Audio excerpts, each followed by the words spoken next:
შუა დღე მშვიდობისა მოგესალმებით საქართველოს ტალღის სტუდიის პირდაპირ ეთერიდან. მე მირაბ ჭიქაშვილი ვარ. დღეს არის გადაცემა ანალიტიკა, რომელსაც ჩემთან წამყვანებთან ერთად დენ გომანიძესთან და ცოტნე მარღიასთან ერთად შემოგთავაზებ და 1 საათის განმავლობაში ვიქნებით თქვენთან ერთად. კიდევ ერთხელ მინდა დიდი მადლობა უთხრა, ვინც გვიყურებს და თვალყურს გვადონებს სატელევიზიო არხზე, თავისუფალ არხზე და რა თქმა უნდა ყველას, ვისაც აქვს საშუალება ჩვენ სოციალურ ქსელში გვადონოს თვალყური Facebook გვერდზე და YouTube გვერდზე. გამოიწერეთ ჩვენი არხები და შესაბამისად მიიღებთ ყველა იმ ობიექტურ ინფორმაციას ამა თუ იმ საკითხზე, რომელიც თქვენს გაინტერესებთ და რომელიც ზოგადად ეხება ჩვენს ქვეყანას, როგორც შიდა, ასე გარემო მოვლენებთან დაკავშირებით. მოკლედ დღესაც ჩვენ როგორც წინა გადაცემაში, წინა ორშაბათს, მაინც ფაქტიურად მეტი წილი, ვისაუბრეთ ახალი მოვლენა ის რომელიც ეხება ირანს, ახლო აღმოსავლეთს და ასე შემდეგ. ჩვენთვისაც, რა თქმა უნდა, დღესაც მნიშვნელოვანია, იმიტომ რომ ძალიან დიდი სურვილია, რა თქმა უნდა, ჩვენი და უსურვებთ მსოფლიოს და მათ შორის ყველა იმ ქვეყანას, რომელთაც ერთმანეთში ესეთი კონფლიქტი აქვს, მშვიდობას, განსაკუთრებით, რა თქმა უნდა, ჩვენ ქვეყანას, მაგრამ მაინც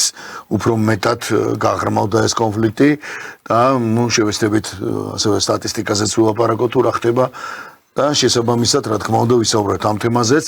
მეორე საკითხი გვექნება დღეს თქვენთან შიდა საკითხები, ეგრეთ წოდებული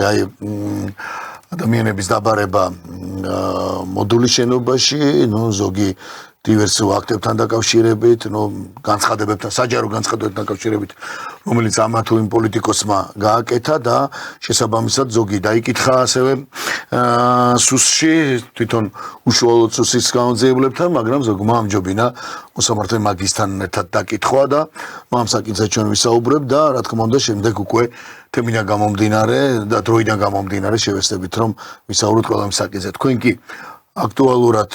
ისევ გირჩევთ რომ მოგწეროთ კომენტარები და შესაბამისად კითხვა, რომელიც რა თქმა უნდა ადეკვატური იქნება თემასთან დაკავშირებით და ჩვენც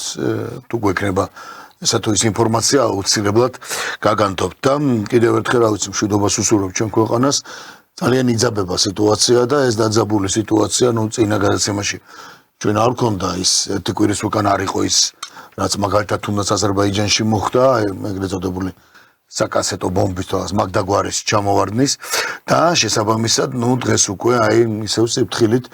და ნერვიულობს მოსახლეობა და განსაკუთრებით ეხლა ჩვენც არც გვაქვს არანაირი სურვილი არც არავის პანიკურ სიტუაციას არ ვქვნით, პირიქით რაც შეიძლება მალე გვინდა რომ ნებისმიერი კონფლიქტი მორჩეს, იმიტომ რომ ძალიან პირდაპირ ესე აწვება ჩვენს ყოფას. ის რაც ეხა ხდება მაგალითად აგერ ირანში ძალიან ახლოს კიდევ ერთხელ ვიტყვი სამანქანო გზა ეს არის 1200 კილომეტრია თეირანიდან. თეირანიდან თორე საზღვარი კი ბატონო რამდენიმე ასეული კილომეტრია. საზღვარიც მით უმეტეს ასეა და ყველაფერს თავიდანობით აზერბაიჯანი აგერ პირდაპირ ჩვენი მოსაზღვრეა და იქაც გვახსოვს როგორ იყო. მოკლედ დავიწყოთ გადაცემა და გავყვეთ თემებს თენგო. დღეს ისაუბრა მივესალმე მაყურებელს, რა თქმა უნდა. დღეს სხვა შორის შედგა საუბარი ირანის პრეზიდენტს პეზექშიანსა და ალიევს შორის, მათ ისაუბრეს, როგორც ითქვა, ინციდენტი ორივე მხარემ ჩათვალა ამოწურულად. აქედან გამომდინარე ეს გვაძლევს, რა თქმა უნდა, ოპტიმიზმის საფუძველს, თუმცა დავიწყებ იმით, რომ წინა ეთერში, ჩვენს ეთერში, როდესაც სულ რაღაც 2 დღის დაწყებული იყო ეს ოპერაცია, ჩვენ გქონდა შეფასებები მათ შორის იმასთან დაკავშირებით, რომ საქართველოს უნდა იყოს ამ დროს ფრთხილად, ჩვენ ვართ საკმაოდ რთულ მდგომარეობაში და პროვოკაციები არ არის ჩვენი მისამართით გამორიცხული. პროვოკაციებში იგულისხმებოდა როგორც ქვეყნის გარედან მოწყობილი რაღაც მაპროვოცირებელი ქმედებები, ასევე ქვეყნის შიგნით მიმდინარე პროცესებიც. ამ გამოხმარებას სხვა შორის ცოტნე ძალიან აქტიურად იცავდა ამ პოზიციას, მოყვა საკმაოდ დიდი ინტერესი სოციალურ ქსელში. იყო როგორც მხარდამჭერი, ისე პირიქით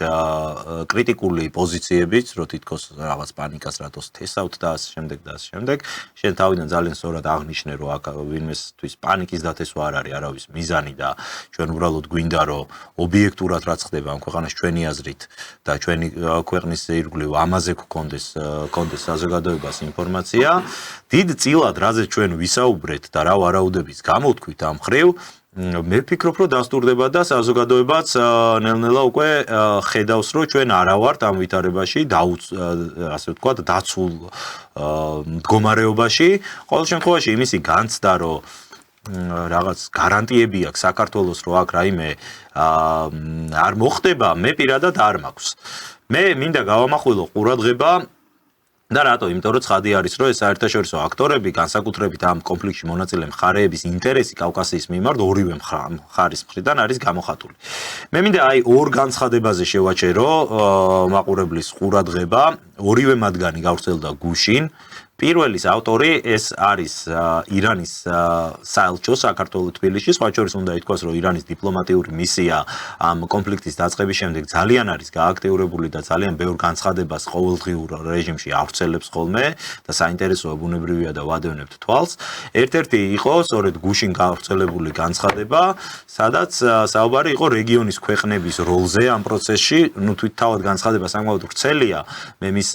მისი ჩაკითხვით არ წავიღებ აქ დროს უბრალოდ რაზე გავამახვილებ ყურადღებას. განცხადების ბოლო აბზაცი არის საინტერესო და სხვა შორის აი ამ აღმოსავლური სიბრძნის ერთ-ერთი გამოხატულება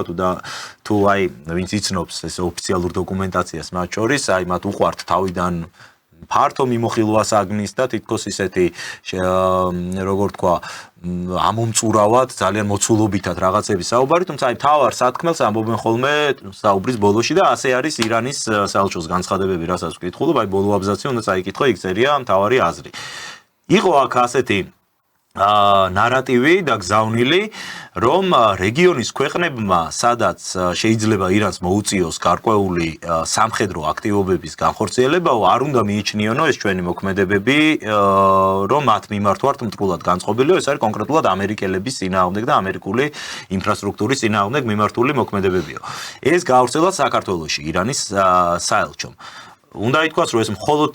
საქართველოში არ გავრცელდა დიპლომატიური სამსახურის მიერ, მთლიანად რეგიონის ქვეყნებში გავრცელდა, მაგრამ ეს ერთგვარად ჟღერდა გაფრთხილებასავით, წინასწარი გაფრთხილებასავით და პრევენციისავით, რომ თუ კი მოგვიწია მან თქვენი ტერიტორიაზე სამხედრო რაღაც აქტივობების ჩატარება, თქვენ ამას ჩათვლით, რომ თქვენ წინააღმდეგ რამეს ვაკეთებთ. დაახლოებით ესეთი შინაარსი, ეს ეწერა პირდაპირ ფაქტიურად და ასეთი ახლა დამიტოვა. ამას მოყვა შემდეგ უკვე ისრაელის მხრიდან განცხადება, რომელმაც და ისრაელის უწყება ამ შემთხვევაში საკუთარ მოქალაქეებს აფრთხილებდა, რომ აზერბაიჯანში, სომხეთსა და საქართველოში მოგზაურობისგანო შეიკავეთ თავიო. თუ სწორად მახსოვს, იქ რუკაც იყო გამოქვეყნებული, სადაც აზერბაიჯანში უფრო მომეტებული რისკის ზონა და არის გამოცხადებული, შედარებით ნაკლებია სომხეთი, ყველაზე ნაკლები რისკად მიიჩნევენ ამ შემთხვევაში საქართველოს, მაგრამ საბოლოო ჯამში რა თქმა უნდა საუბარი არის კავკასიის მთლიანად რეგიონზე. ეს რას ადასტურებს, რომ როგორც თავიდან თქვით, ორივე მეომარ მხარეს ამ შემთხვევაში კავკასიის მიმართ აქვს აშკარად გამოხატული ინტერესი და გარკვეული ტიპის აქტივობები ამ მიმართულებით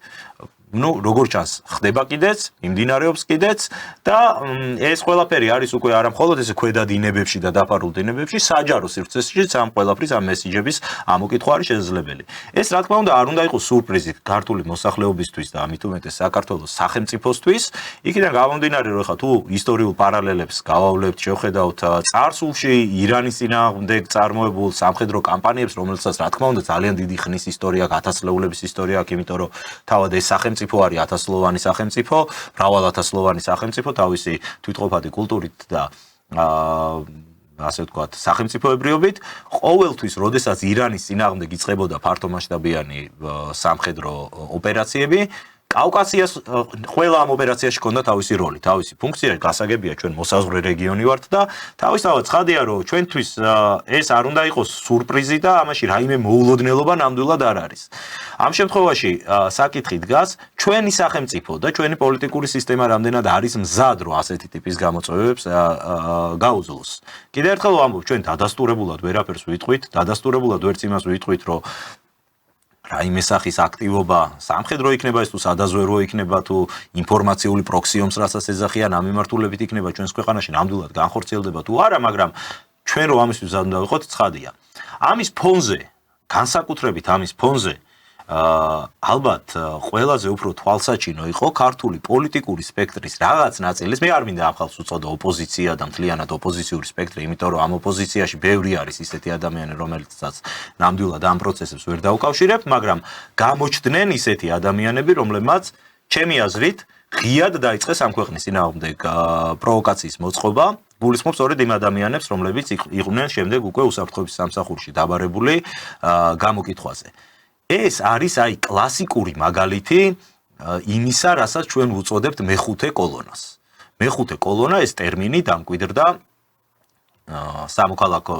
ესპანეთის სამოქალაქო ომის შემდეგ ცნობილი გენერალი იყო იქ ემილიო მოლა, რომელიც უტევდა მადრიდს 4 კოლონით, თავის ცნობილ რადიო მიმართვაში თქვა, რომ მე უტევ მადრიდს სამხრეთიდან, დასავლეთიდან, აღმოსავლეთიდან, ჩრდილოეთიდან, ხოლო მადრიდში მე მეხმარება მეხუთე კოლონა, ანუ ის ხალხი, რომლებიც იყვნენ ნაციონალისტურად განწყობილი და შიგნით აწყობდნენ დივერსიებს და შიგნით აწყობდნენ სწორედ აი ამ პროქსი ომს, რასაც დღეს პროქსი ომი ქვია. მე მენიშნა ის ადამიანები კონკრეტულად გიორგი კანდელაძე მაქვს საუბარი, თინა ხიდაშელზე მაქვს საუბარი, თარგამაძეზე მაქვს საუბარი, აი ამ ადამიანებზე არ მაქვს საუბარი სხვა შორის გუბასანიკიძეზე, რომელიც ასევე დაბარებული იყო, თუმცა მე მომეჩვენა და ნამდვილად ასე ვფიქრობ, რომ ეს იმდენად მნიშვნელოვანი საკითხია, ჩვენ ძალიან ობიექტურად უნდა გავმიჯნოთ, ვისი საქმიანობაში გუბასმა და ანუ გუბასანი და რა განცხადებები ქონა ამ დანარჩენს. ჩემი თვალით ყოველ შემთხვევაში ეს იყო უფრო ზოგადად რაღაც პოლიტიკური შინაარსის განცხადება, რომელმაც შეაფასა, რომ ჩვენ ვართ კრიზისულ სიტუაციაში და არ ვართ დაცუნდგო. ეს ალკე არის, ამას ჩვენ ვლაპარაკობთ სხვათა შორის, მაგრამ აი კონკრეტულად ხიდაშელმა რაც ილაპარაკა, მაგალითად, რომ საქართველოში ამზადებენ ტერორისტებს, რომლებიც ემსახურებიან ირანის ხელისუფლებას და მე იყენებს ირანი ამ ტერორისტებს ისრაელის წინააღმდეგ საომრად. ეს არის განცხადება, რომელსაც დიდი მადლობა ამ შემთხვევაში სპეცსამსახურებს და სახელმწიფო უსაფრთხოების სამსახურს, რომ დაინტერესდა ამ ყველაფრით, დაიწყო ეს არ დარჩა ყურადღების მიღმა და ნამდვილად ასე არის, იმიტომ რომ დღეს ასეთი განცხადებების გაკეთება ერთადერთი ემსახურება ამ ქვეყნის წინააღმდეგ პროვოკაციის მოწყობას და როგორც ჩანს ჩვენს ქვეყანაში და სამწუხაროდ არ არის საიდუმლო არ ჩვენთვის, რომ ეს აღმოჩნდნენ პოლიტიკურ ჯგუფებში ისეთი ადამიანები, რომლებმაც პირველივე კრიზისის დროს დაიწყეს საკუთარი სახელმწიფოს ინტერესების წინააღმდეგ ბრძოლა და ეს ვინმეს არ ეგონოს, რომ ემსახურება ქართული ოცნების წინააღმდეგ ბრძოლას. ეს არ არის ქართული ოცნება არ დაზარალდება ამ ყველაფრით, თუ მართლაც ამ ხალხის ინფორმაციამ შეიძინა ისეთი ფორმა, რომ მე იქიდან რაღაც ისრაელის მხრიდან იქნება თუ ამერიკის შეერთებული შტატების მხრიდან იქნება გარკვეული აქტივობები მოყვა ამ ყველაფერს. ამიტომ ქართული ოცნება არ დაზარალდება მხოლოდ, ამიტომ მთელი ქვეყანა დაზარალდება. ამიტომ ეს ხალხი ნამდვილად არის ამ ქვეყნისთვის მეხუთე კოლონა, ხოლო უსაფრთხოების სამსახურის ნომერ პირველი ამოცანა უნდა იყოს სწორედ ამ ხალხის განეიტანა. კი ბატონო, სხვა შორის აი კიდევ უფრო რო ჩავშალოთ და თქვა ნეიროლინგვისტიკა რო ვნახოთ, ხო? ეხლა მართლა გუბასანიკიძესთან დაკავშირებით მე სხვათა შორის ის განცხადება არ მაქვს ნანახი და არც მომისმენია ბოლომდე სრულად რაც გუბასანიკიძემ გააკეთა განცხადება და დარწმუნებული ვარ რომ თქვა შენი კრიტიკა აუცილებლად მოყვებოდა რამე რა ყოფილიყო ეცეთ თან მithomit ეხლა გუბასანიკიძე ზოგადად ჩვევია ისტორიკოსია კი ბატონო და განსაკუთრებით ირანისტია ეგ როგორც ვიცი რა აღმოსავლეთცოდნია ხო მაბატე და შეიძლება მართლა რაღაც ისტორიულ კუთხეში რაღაც ამდაგვარი რამ გაეკეთებინა თქვა მაგრამ რაც შეეხება ხიდაშელს რაც შეეხება კანდელაკს ხო და აი მაგალითად თან გარდა იმისა რომ ხიდაშელი ამბობს რომ აქ ამზადებენ თუ არ ვცდებიან ახსენებია რომელიღაც უნივერსიტეტი სადაც ანუ სწავლა განათლებით რეკრუტირება მიდის მათ შორის სწავლა განათლებით და ხელს ადებს საგანათლებლო კერას რა მოდეს რამდენადაც ვარ ინფორმირებული საუბარი არის შიიტურ სასწავლებლებს საერთოდ უნდა იცოდეს ჩვენმა საზოგადოებამ აი ეს მინდოდა რომ ეს აქ კიდე არის სხვა შუღლის გაღვივებაც საქართველოს 9 მილიონამდე მოსახლე არის შიიტი აღმსარებლობის საუბარი არის მაგალითად კომპაქტურად ისინი ცხოვრობენ მარნეულის და შემოგარენში ვიცით ეთნიკურ აზერბაიჯანელებზეა საუბარი რომლებიც თავისი რელიგიით არიან შიიტები ამაზეც მინდოდა სხვათა შორის კომენტარი გამეკეთებინა წინა ეთერში ძალიან ვაკრიტიკეთ ჩვენ ეს მედასავლეთე მედიის წარმომადგენლები და სულ ერთუჯრედიანები ვეძახეთ გააგრძელეს მათ რომელთა დაბარებაც ასევე მოითხოვეს შენ გააგრძელეს მათ ეს თავისი ერთუჯრედიანობა და აი მაგალითად წინა კვირაში ნიუსად ქონდათ გამომცხვარი და 2-3 დღე ამაზე ქონდათ ამბავი ატეხილი რომ მარნეულში ერთ-ერთ მეჩეთში ერთ-ერთმა მოლამ ღვთისმსახურმა შიიტმა ღვთისმსახურმა გადაუხადა პანაშვიდი მათებური ასე ვთქვათ რიტუალი ირანის უზენაესი ლიდერის ხამეინის ხსოვნისადმი მიზღვნილი რიტუალი ჩაატარაო და ამაზე ჰქონდათ ატეხილი ერთი ამბავი, რომ აი ხედავთ, სადამდე მივედით, მარნეულში ხამეინის პანაშვიდს იხდიან და ხალხო, აქ საუბარი არის შიიტებზე, ანუ ამას ხო ხსნით თავიდანვე და ის ხამეინი მხოლოდ ირანის თანამდებობის პირი კი არის, სახელმწიფო ლიდერი კი არ იყო მხოლოდ. ის არის სულიერი ლიდერი მთელი ამ რელიგიის, რასაც ქვია შიიტური მუსულმანობა, შიიტური ისლამი, აი მთლიანად ამ რელიგიის სულიერი ლიდერი მოკვდა. და ეხა იმ რელიგიის მოკლეს, ხო? და ეხა იმ რელიგიის ღმერთმსახურები, აღმსარებლები, ასე ვთქვათ, ამას რომ თავისებურად პატივს მიაგებენ, ეს ხო ცხადი არის. ამაში რა არის სენსაცია და ამაში რატო უნდა დაადანაშაულოს შენი ქვეყანა, რომ და აქვე უნდა გადაიტანო მაგალითი რომ შენ რომ მაგალითად ჯვარიგვწერია, მაგრამ ჩვენ ემიგრანტები თქვა რაღაცა რო ხდება და მით უმეტეს იგივენაირად აქ ანუ ჯერ ესეთი სამძიმრის გამოხატვის საკითხია ეს და მე მით უმეტეს იმ წმენის მიმართ რომელიც არ გვაქვს ანუ თვითონ მართლმადებლური რელიგია არ არის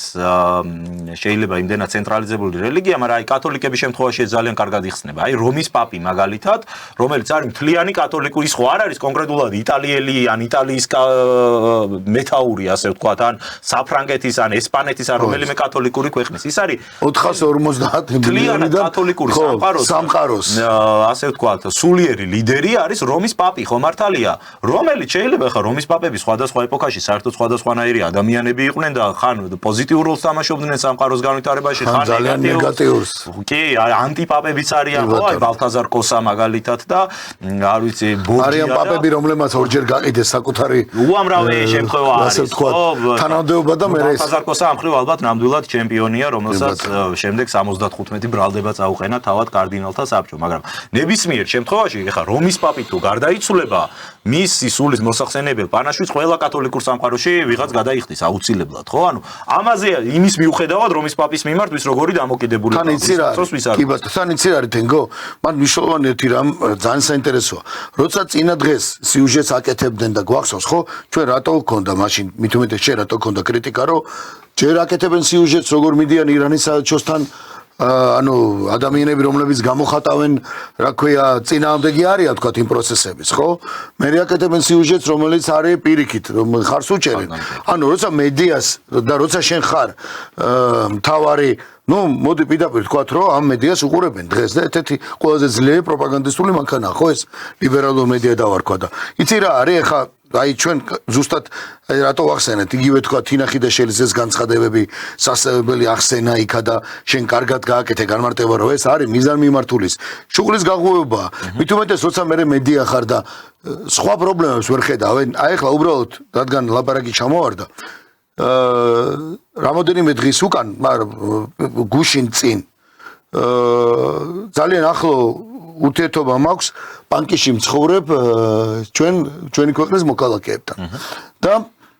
სხვათა შორის გულის ტკივილით მითხრეს ერთი ფაქტი და მე ამას მივაქციე ყურადღება და სხვა შორის თხოვნაც იქნება ჩემი რომ და მე შევპირდი კიდევაც რომ ამ საკითხს რაღაცნაირად როცა განათლებას შეეხება რაიმე საკითხი და სტუმარი გვეყოლება აუცილებლად მე ვთქვი ჩვენ ეთერში გავასხერებ. ეხლა აი რატომ მოიტანა ამ საუბარმა და აი ჩვენ ეხლა ლაპარაკობთ რომ მედია როგორ უწყობს ხელს შუღლის გაღვევებას როცა საუბარია მით უმეტეს როცა მოსახლეობა რომელიც არაქართულ მოსახლეობას როდესაც ლაპარაკი არის რომ პირიქით რომ იმის მაგირად რომ პოზიტიურზე ელაპარაკო და ასე შემდეგ. მაგალითად დუისში იყო ერთ-ერთი დიდი სკოლა. დუისი არის ერთ-ერთი დიდი სოფელი ბანკის რაიონში. დუისში იყო ქართული სკოლა. 3 წლის უკან ამ სკოლა არავინ არ იცის. პასუხი არ აქვს. ნუ საუბარი არის რომ რემონტის მიზნით რეაბილიტაცია უნდა ჩაუტარდეს, ეს სკოლა დაიხურა. არ დაგაბეჭდეს ქართულ სკოლაზეა ლაპარაკი. და ბანკის მოსახლეობა და მე ვიცი რომ შენ ციცი და გონიათ ალბათ შეხი ალბათ ცოტნას გონი მე რამოდენიმეჯერ ვარ ნამყოფი და ძალიან ბევრ ვიცნობ ოჯახებს რომლებიც არიან საუბრობენ სხვათა შორის ერთ-ერთი გამორჩეული ქართულით ანუ რომლებსაც და ყველა თავის შულსაც ზდის ასე ბანკის მოსახლეობას და დუისის მოსახლეობას ერთ-ერთი ყველაზე დიდი სოფელი ეს რაღაცა 3 წლის განმავლობაში ეს სკოლა დაკე ქართული სკოლა აღარ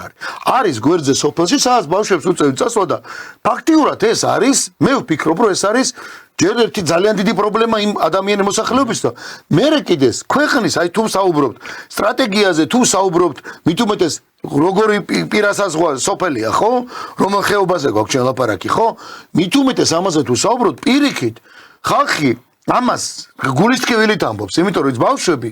რომლებიც ქართულს, ჯერ ერთი ქართულად, ანუ ისინი ქართული სკოლა იყო, ქართულ მეტყველებაზე იყო ლაპარაკი, ქართულ ენაზე იყო ლაპარაკი, ყველაფერს ქართულად სწავლობდნენ, მათ შორის ლიტერატურაზე ასე შემდეგ. ეს პრობლემა ჩვენივე, ხო არ ვიცი, სხვათა შორის მე არ მინდა წინასწარ რამე ვთქვა, თუმცა მე ასევე შევეცდებით რომ ჩვენი გააცემაში თუ განათლების სახეზე გვექნება, აუცილებლად ეს არის თითოეული ოჯახი, აი პასუხისგებლად ვამბობ. ეს არის ნიკაური ოჯახების თითქმის ყველას პრობლემა და ყველას გულზე ყველა არის მომხრე პირიქით თუ საჭირო გახდება არ ვიცი წერილი შეგროვებთ რა იქნება აუცილებლად ისინი ითხოვენ რომ გულისკევილით არიან შეხვდნენ ამ ფაქტს რომ 3 წელი ეს სკოლა დაკეტილია და დუიში ქართული სკოლა აღარ არის და მათ სურვილი აქვს თუ აღდგეს და პირიქით განახლდეს ქართული ენის სწავლება და ქართული სკოლა ისევ აღორძინდეს. ხო წარმოგიდგენია და როცა შენ ასეთ რაღაცას და ასეთ მნიშვნელოვან საკითხს, რომელიც ეხება პანკისის რეგიონს, ჩვენ ვიცით ხო კიდე გვაქვს სამცხე-ჯავახეთში საერთოდ ქართული ენა კი არა, იქ საერთოდ ვეღარს მე მგონი რუსულათაც ვერ ლაპარაკობენ იქ წესიერად და აქ როდესაც შენ ეს ხალხი ესეთი თავისი სამშობლოს თავისი შვილები ხო? ეს მათი ქვეყანა, მათი სამშობლოა. ყველამ როგორ იცის ქართული ენა, განსაკუთრებით არიან ილტუიან რომ პირიქით არც დაავიწყეს კი არა ქართული სკოლა იყოს აი ამას რო არ აშუქებ და ამ კუთხით რო არ ახარ დაინტერესებული ეს არის სწორედაც რომ მნიშვნელოვანი პრობლემა ეს მარტო სახელმწიფოს პრობლემა კი არ არის ან და თქვა რამე სამსახურების ეს არის ქვეყნის და პირველ რიგში მათი ადამიანები ისინი ხედავენ პრობლემას რომ ქართული სკოლა აუცილებლად უნდა იყოს მე რა ბაი ძალიან მნიშვნელოვანი საკითხი წამოჭერი უბრალოდ ჩემს კომენტარს გავაკეთებ და მე ცოტნესაც მივცეთ შესაძლებლობა საკუთარი აზრი გამოხატოს. აი, როდესაც ჩვენ საუბრობთ, რომ ჩვენ ყავს ეთნიკური უმცირესობები, რომელთა ინტეგრაციაც არის საზოგადოებაში საჭირო და შეფერხებულია აი ეს ინტეგრაციის პროცესები, ალბათ ეს არის 35 წლის მანძილზე ამ ქვეყანაში ყველაზე დიდი თვალთმაქცობა, როდესაც ამას საუბრობს ხოლმე სახელმწიფოს წარმომადგენლები იმ მაგალითზე, რაც თუნდაც აი დუისის მაგალითზე შენ თქვი. ინტეგრაცია ალბათ 90% გულისხმობს სწორედ ენას, ხო? სამეთყველო ენას, რომ ადამიანები თუ საუბრობთ ერთსა და იმავე ენაზე, ჩვენ შორის ინტეგრაცია არის ბევრად უფრო გამარტივებული, ვიდრე სხვა შემთხვევაში და ისედაც აი ენას რამხელა მნიშვნელობა აქვს ზოგადად ადამიანის იდენტობისთვის, მშობლიურ ენას ეს გასაგები არის. ჩვენს ქვეყანას და ჩვენს ხელისუფლებებს 35 წლის მანძილზე თითითზე არ დაუდიათ სინამდვილეში, რომ ეთნიკური უმცირესობების სრულფასოვანი ინტეგრაცია მოხდეს ჩვენ საზოგადოებაში, იმიტომ რომ 35 წლის განმავლობაში მართლა ახალ ენას მოიფიქრებდი და იმ ენას ასწავლედი ადამიანებს და ჩვენთან არის რეალურად ის ვითარება, რომ არათუ ამ ხალხს ჩვენ დაუწყეთ ქართულ ენაზე სწავლება, არამედ აი ზუსტად ესეთი ფორმით, სადაც არსებობდა ქართული სკოლები, ისინიც კი იხურება, ისინიც კი იკეტება და თან ამას ეხა მე დარწმუნებული ვარ, რომ შეიძლება სულაც არ კონდეს რაღაც მიზანმიმართული იმედი მაქვს, რომ ეს არ არის რაღაც მიზანმიმართული პროცესი. მეც იმედი მაქვს. აქვს თავიდან ბოლომდე აი ბიუროკრატიული, კორუფციული საფუძვლები. მეტი კი არა, ეხა 3 წელში სკოლის გარემონტება როგორ ვერ უნდა მოახერხო, მართლა ერთ კვირაში მთელი ირანი აიღეს კინაღამ, ხო? აი რანაირად შეიძლება რომ 3 წელი სკოლა ვერ გაარემონტო სოფელში. რატო? იმიტომ რომ იქ რომელიღაცა გამგებელმა რაღაც ტენდერი გამოაცხადა, მე ეს ტენდერიდან ფული ვინც აიღო იმ საქმე არ გააკეთა, მე ახალი ტენდერი უნდა გამოაცხადო, ეხლა მომავალი წლის ბიუჯეტს უნდა. აი ასეთი ბიუროკრატიული, კორუფციული თავიდან ბოლომდე სისტემის გამო ზიანდება სახელმწიფო ინტერესები და ის დუისელი მაგალითად დუიში მაცხოვრებელი ადამიანი, რომელიც ამ ყველაფერს უყურებს, ის იმას კი ვერ ხედავს, რომ ეს სისტემის ხარვეზია ან აი ესეთი მახინჯი ბიუროკრატიული სისტემა გვაქვს. ის აღიქვამს, რომ აი ცენტრი ანუ თბილისისთვის ის არ არის საინტერესო. ის არის მიტოვებული. სხვათა შორის ეს არის. ეს იწვევს მე უკვე დეზინტეგრაციას, რომ ის ადამიანები იწყებენ აი მე მაგალითად უფრო სამხრეთ საქართველოში აი ახალქალაქში, ახალციხეში პერიოდულად მიწევდა ხოლმე იქ იურიდიული საქმიანობიდან გამომდინარე მუშაობა. ძალიან ბევრს ვიცნობ, ბევრს საკმარისი რაოდენობით ადამიანებს ვიცნობ და აი მათგან მაქვს ეს ინფორმაცია მიღებული პირველ რიგში, რომ როგორ ნერვიულობენ ამაზე, რომ აი მე მყავდა მაგალითად ეთნიკურად სომხები ცხოვრობენ, ხო, იქ და ისინი ამაყობდა მაგალითად ერთ-ერთი ჩემი ნაცნობი იმით, რომ ჩემ შვილებსო დავითი და თამარი ქვიათო ქართულ სახელებს ვარქმევო და აი ძალიან დიდი სურვილი აქვთ მათ რომ ჩვენ საზოგადოებაში ინტეგრირდნენ, მაგრამ აი თბილისიდან, ცენტრიდან ვერ ხედავენ ვერანაირ ყურადღებას და მე ხა ეს ადამიანიც საზღვარზე მაცხოვრებელი სხვა ეთნოსის ადამიანი, რომელიც თან როგორ საზღვრებზე ვლაპარაკობ ჩვენ, ხო? ჩვენ ხო ყველა საზღვარი პრობლემური გვაქვს, ხო და მით უმეტეს პანკისი და დუის მაცხოვრებელი ადამიანი, რომელიც წლების განმავლობაში ელოდება ამ სახელმწიფოსგან ყურადღებას, ხელშეწყობას, აი ამ ინტეგრაციის პროცესებში დახმარებას და ამის ნაცვლად ხედავს, რომ იქ სკოლა უქმდება, იქ ქართველი მასწავლებელი არ არის, ვინც ქართულს ასწავლის, იქ რაღაც სახელმძღვანელოები არ არის. თავისთავად ცხადია ეს მე უკვე იმ ადამიანს ადრე თუ გვიან უჩნდება სურვილი, რომ მოდი მე რაღაც აქეთ ვერ ვახერხებ ინტეგრაციას და ხო არ ჯობია რომ სხვაგან ვინტეგრირდე. ეს არის ხოლმე რეალური მიზეზი და ამ ხალხის დადანაშაულება შემდეგ რაღაცეებში, რომ რატო არ არიან ისინი ინტეგრირებული ქართულ საზოგადოებაში, ეს არის პირველ რიგში ჩვენი ბრალი, ჩვენი სახელმწიფოს ბრალი და ჩვენი საზოგადოების ბრალი. სხვათა შორის ერთ-ერთი მიზეზი რომ დამიკავშირდნენ და აი გეუბნებით რა გუშინ იყო სხვათა შორის ძალიან დაახლოებული ჩემი ოჯახის წევრი წასული ჩასული იყო და იქ მანამდე ჩვენ ამ ადამიანებს ვიცნობ და ერთ-ერთი სხვათა შორის აი მიზეზი რომ აი ეს ამბავი რომ მაცნობეს სხვათა შორის იქიდან დამირეკა ამ კაცმა და მითხრა რომ აუცილებლად მე რა უნდა რაღაცა გითხრაო რა პრობლემაზეა ლაპარაკიო და ერთ-ერთი იმედი ისიც იყო რომ იქ არის ჩვენი მეგობარი რომელმაც იცის რომ მე ძალიან ახლოს ვარ და ჩვენ დიდი ხნის მეგობრები ვართ ეხლანდელ ინფრასტრუქტურის მინისტრ რეზი სოხაძესთან და ერთ-ერთი იყო იმედის მით რომ აი სიმართლე მაინც გაგვარკვევთო და მე დარწმუნებული ვარ ეხა რეზისტოს არ დაკეტი და 3 წლის უკან დაიხურა მიზეზი და მართლა ვაპირებ რომ რაღაცნაირად გულის ტკივილი და ყველაფრით გადავწეს ზუსტი ინფორმაცია რომ ეს არის იმ ადამიანების მართლა გულის ტკივილია ეს და თან არ დაგვავისდეს რომ არ ვიცი გამორჩეულად რამდენიმე იქ ვარ ნამყოფი ჩასული სხვა შორის ძალიან ბევრ ღონისძიებაზე და მათ შორის აი ეს დუიში ტარდება ეს ცნობილი დოღია სადაც ახალგაზრდები გამოდიან მთელი ოჯახები იღებენ მონაწილეობას ჩვენ ხო ვიცით როგორი კულტურის ხაზზე ვლაპარაკობთ ჩვენ ხო ვიცით როგორი რწმენის ხაზზე ვლაპარაკობთ ჩვენ ხო ვიცით საერთოდ როგორ ხაზზე ვლაპარაკობთ რომელიც საცხოვრობენ ყოველთვის კონფლიქტური იყო და ესეთი მოსაზღვრეს როგორც არის და რაც ხდება და თან გამორჩეულად არ არსებობს მე არ შემხედრია ოჯახი რომელიც ვერ ლაპარაკობდეს ან რაღაცა შეცდომებით ლაპარაკობდეს ქართულად და მათი სურვილი რომ ქართული ლაპარაკონ და ერთ-ერთი ოჯახია რომელსაც მრავალშვილიანია და ყველა მისი შვილი ვაჟიშვილი ქალიშვილი ყველა მისი შვილი გამორჩეულად კარგად ლაპარაკობენ ქართულად და პირველად წამოვიდა სწორედ ამ ოჯახიდან ეს გულის ტკივილი და ისინი არ არიან ესეთი მთქმელი ხალხი რა მაგრამ აი უბრალოდ მოყვა იმ თემას რომ ერთის მხრივ ჩვენ სახელმწიფო ვებძვით მართლა ვებძვით ამ არ ვიცი მე მეხუთე კოლონას და მართლა რა განცხადებებს აკეთებენ და რა შვებიან და თან იმის არ იყოს თვითონ გარბიან ეხა ერთ-ერთზე გავიგერო გაქცეულია სადღაც და იქიდან აკეთებს განცხადებებს რა იმის არ იყოს უმახსენდება დოსტოევსკის და იმის რა ქვია ბულგაკოვის ეს ცნობილი დაპირისპირება რომ ისინი ბურჟუაზიიდან აკრიტიკებდნენ რა ქვია მაშინდელ რუსეთს და მაშინდელ იქ მყოფ იგივე თქვა დოსტოევსკის და ასე შემდეგ ხო მაგრამ აქ ხო ჩვენ რეალურად ლაპარაკობთ იმაზე რომ ამას კი ვაკეთებ სწორად მაგრამ ეს მნიშვნელოვანი საკითხია რომ მარტო განათლების სამინისტროს პრობლემა კი არ არის ეს ქართული სკოლა დუისში რომელიც წარმატებით ტარდებოდა რატომ უნდა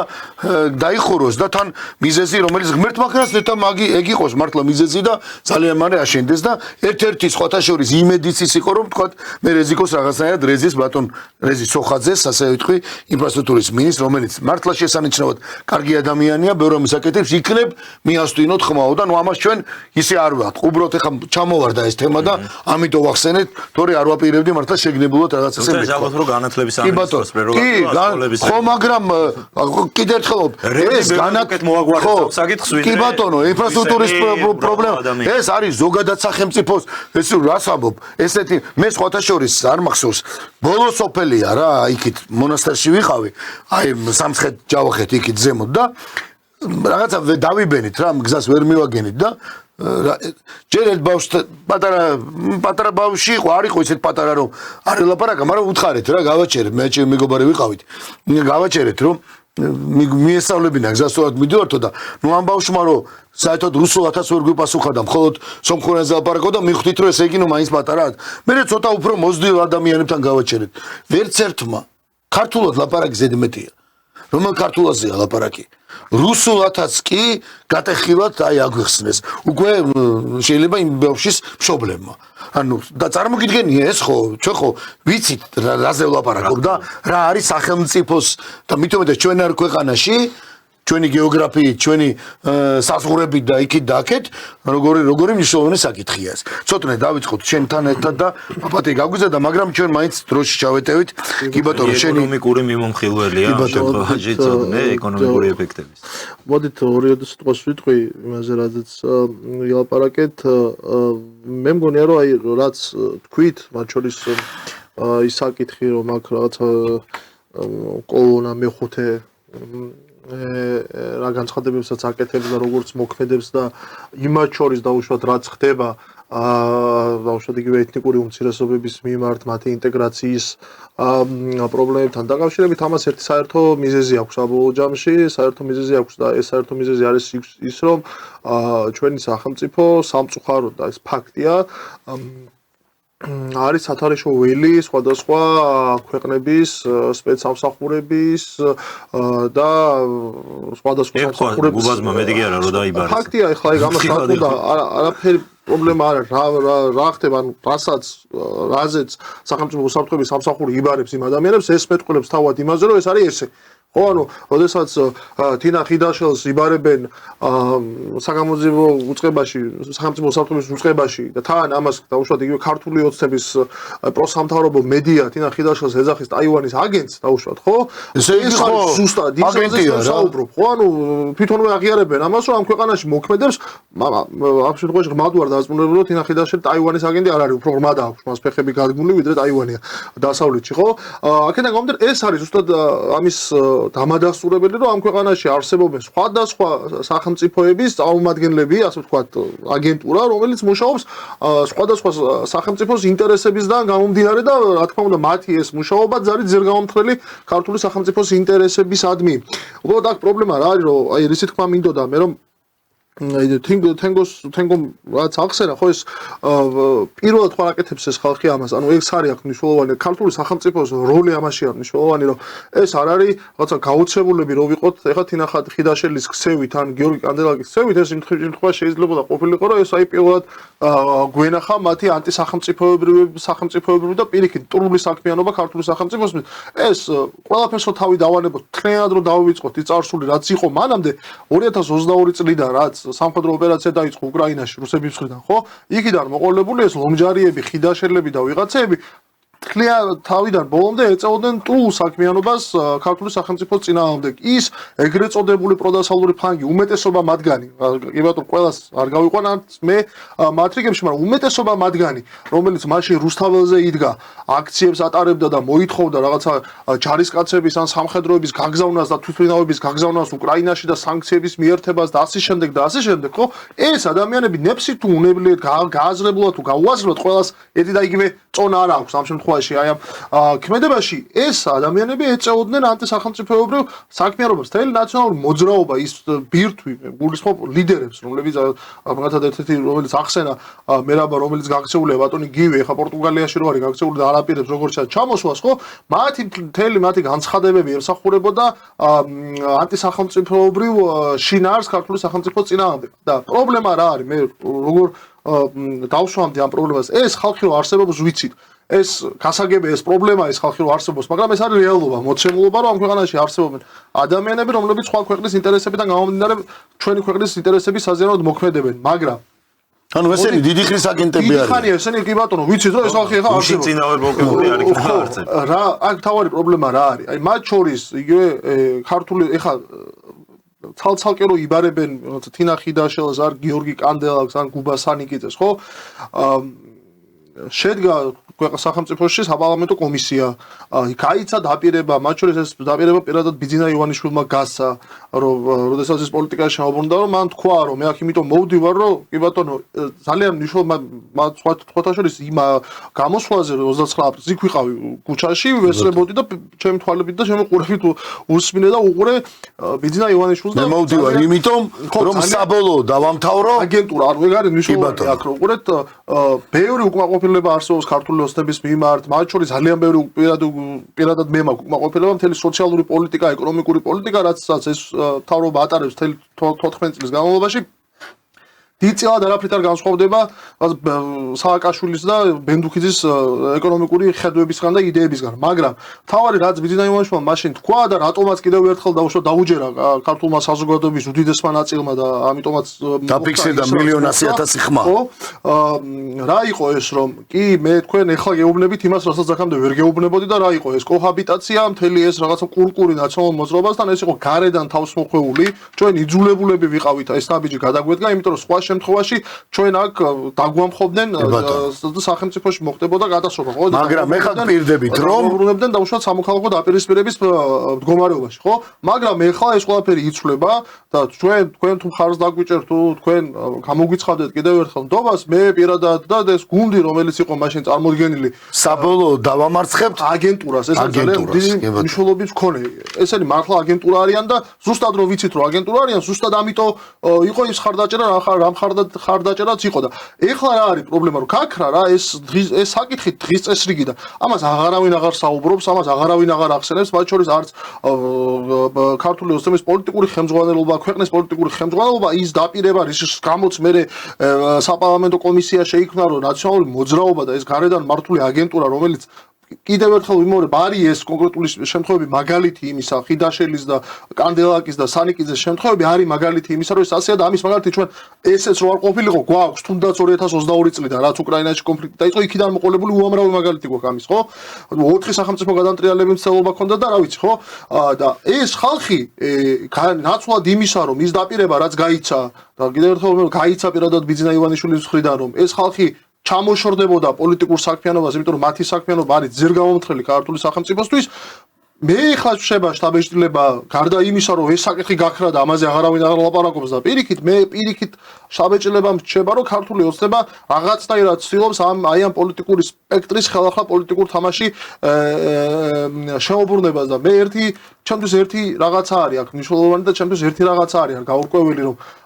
ადამიანები რომლებიც შენი ქვეყნის შენი ქვეყნისადმი პულ საქმიანობაში არიან ჩაბულები და აზიანებენ შენი ქვეყნის სახელმწიფო ინტერესებს რატომ უნდა იყოს ხელისუფლების ინტერესში რომელიც უნდა იდგეს ესეთ ქართული სახელმწიფოს ინტერესების ადარაჯოზე რატომ უნდა იყოს ქართული ოცნების ხელისუფლების ინტერესი რომ ეს ადამიანები პოლიტიკურ ველზე კვლავ აგრძელებდნენ საქმიანობას და რატომ არ უნდა სურდეს ქართულ ოცნებას იმ დაპირების შესრულება რაც თავად გასა და ერთია დაპირება გასა ბიძინა ივანიშვილმა იქ და მეორეა კომისია შეიქმნა და კომისიის მთავარი რითი ჩვენ დაიწყე კომისიის მთავარი მიზანი იყო რომ საბოლოოდ ნაციონალური მოძრაობა აკრძალულიყო პოლიტიკურ პარტიად ხო ხო ამაზეა საუბარი და საქმიანობა ამ ხალხს ვინც არის აგენტურა უნდა აგზავნოს მან ორი ძალიან მნიშვნელოვანი საკითხია და რასაც ახლა მე რატომ არის ეს ახლა რატო წავიყვანე ამ კოდის რა არის ძალიან მნიშვნელოვანი ჩემი აზრით რომ ორი განცდა შეიძლება დამრჩეს ყოველ შემთხვევაში მეც და ალბათ საზოგადოებასაც ვინც ამ ყველაფერს უყურებს და აანალიზებს რომ ვაი თუ მოხდა ისე რომ დავუშვათ ბიძინა ივანიშვილმა რომელმაც გასცა ეს დაპირება თავის დროზე რომ დაამთავრებდა აი ამ აგენტურას რომელიც პირდაპირ ხარ ეს რა ქვია თინა ხიდაშელი რუსეთის აგენტი და რუსული ინტერესების გამტარი ამ ქვეყანაში რო არის ფაქტია და ყველა მოიცით ხო თუ ვინმეს ინტერესს ატარებს თინა ხიდაშელი ეს არის რაღაცა დასავლური ცივილიზაცია ხო იგივე დიდი ბრიტანეთი და ამერიკის შეერთებული შტატები და რაღაცა ევროკავშირის ეს ლიბერალური ხო ამიტომ ამ ხალხის ისევ გაცოცხლებით ამ ხალხის ისევ პოლიტიკაში ასე ვთქვათ შეუბრუნებით და იმ დაპირების დავიწყებით რაც ერთი წელიწადნახევრის წინ თავად ბიძინა ივანიშვილმა გასცა ხო არ მოხდა ის რომ ისევ ქართულ ოცნებაზე ისევ ბიძინა ივანიშვილზე არის გარეზეწოლა დასავლური სახელმწიფოების მხრიდან დასავლური ორგანიზაციების მხრიდან და ისევ იძულებულია ბიძინა ივანიშვილი რომ ეს ხალხი ისევ შემოაბრუნოს ქართულ პოლიტიკაში და გაუწიოს მათ ანგარიში ხო და თავის მხრივ ის ხალხი ვინც დიდი წვლილი ითამაშა ამ ხალხის განაიტრალებაში თავის დროზე ამყოფოს მოწყვიტოს პოლიტიკურ დღის წესრიგს და ამყოფოს ვაკუუმში და ასე შემდეგ ხო ნუ გავსებით მაგ საკითხს უპასუხოთ მე მგონი და მე არა არც გავსებით იმიტომ რომ მეც მაქვს რაღაც კომენტარი კი ბატონო ხო და აი ეს თავარი საკითხია რაც რატო ვახსენებ ხა ჩვენ საუბრობთ აქ რეგიონის უსაფრთხოებაზე, იმ საფრთხეებზე, რომლებიც არსებობს ჩვენს რეგიონში, რაც ფაქტია, რომ არსებობს, რომ ჩვენ ვერ შევძლებთ, მე ამას ვამბობ, ამიტომ დავიწყე მთელი ეს მიმოხილვა, რომ თუ ჩვენ გვინდა შევდგეთ უსაფრთხო სახელმწიფოდ, რომელიც შეძლებს არა მე ამ შემთხვევაში არ გულისხმობ რაღაცა ეხლა სამხედრო აგრესიაზე ადეკვატური პასუხის გაცემას. ამასაც გარკვეულწილად ესეც შეგვიძლია, უბრალოდ არის ის შესაძლებლობის ის ზღვარი, რომელსაც ჩვენ ვერ გავხსნებით ფიზიკურად, ხო? მაგრამ აქ საუბარია იმაზე, რომ ჩვენ უსაფრთხო ქვეყანა ვიყოთ იმ კუთხით, რომ აქ აცილებული იყოს ისეთი პროვოკაციები, რომლებსაც ეს ამ ქვეყნების, ამ ორგანიზაციების, ამ პოლიტიკური მიმართულების წარმომადგენელი აგენტურული ქსელი ქვეყანაში ეწევა, ხო? ეს რომ შევძლოთ ამისთვის აუცილებელია, რომ ეს პრობლემები გადაიჭრას და საბოლოოდ გავიგოთ ჩვენ, რომ ანუ რაღაცა ნაწილი პოლიტიკური სპექტრისა და დიდი ნაწილი სამწუხაროდ ამ პოლიტიკური სპექტრისა არ ემსახურება ქართული სახელმწიფოს ინტერესებს და ეს ნაბიჯი თუ აქ არ გადაიდგა, ჩვენ ვერ ავწდებით ვერც რყევებს, ვერც პროვოკაციებს, ვერც დაუშვათ გადატრიალების ერთ წელიწადში 5 ცდელობას და ეს პროცესი ასევე გაგრძელდება. ანუ რაღაცა გადამჭრელი ზომები არის, გადაჭრელი ზომების მიღება არის აუცილებელი, რაც იყო მათ შორის ის დაპირება და ის კომისია წესით რასაც უნდა მომსახურებოდა, მაგრამ კიდევ ერთხელ ვიმეორებ, ნაცვლად იმისა, რომ ეს ყველაფერი მომხდარიყო, ჩვენ ვხედავთ, რომ აი თინა ხიდაშელი, ნინო ლომჯარია დადის დარბის ევროკავშირის ელჩად და მე იმალება და რაღაცა მანქანიდან მანქანაში გადადის. ხო, ეხლა ნინო ლომჯარია ევროკავშირის ელჩი ხდება, იქ ხო წარმოგვიდგენია, რომ ქართული სახელმწიფოს ინტერესებისთვის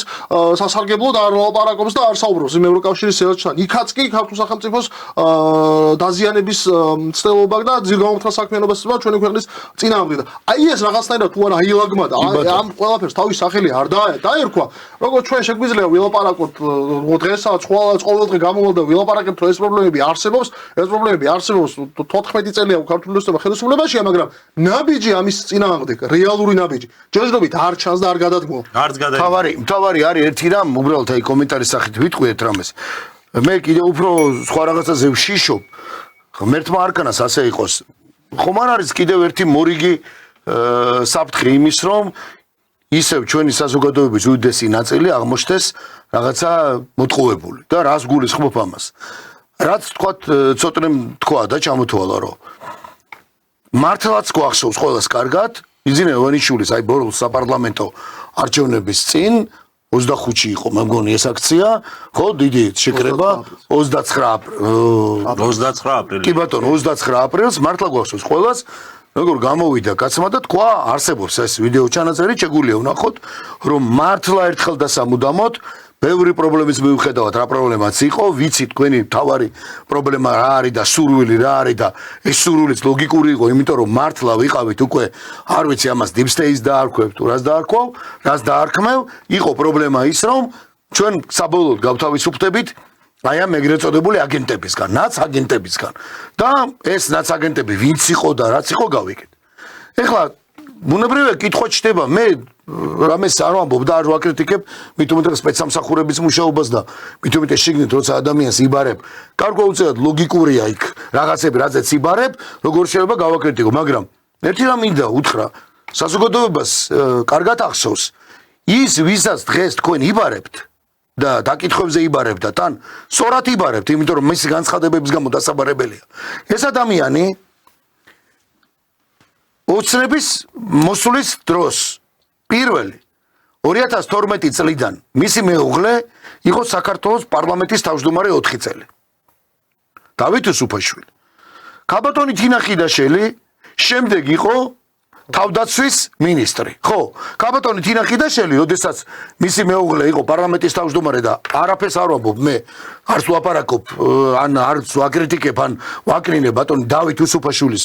მის განათლებას, მის პოლიტიკაში პრაქტიკას ყოფნის, მაგრამ ისე ვამბობ, აი, რომ შევხედოთ, ახლა ჩვენ საზოგადოება რატო შეიძლება აღმოჩნდეს მორიგი ტყუილის ქვეშ.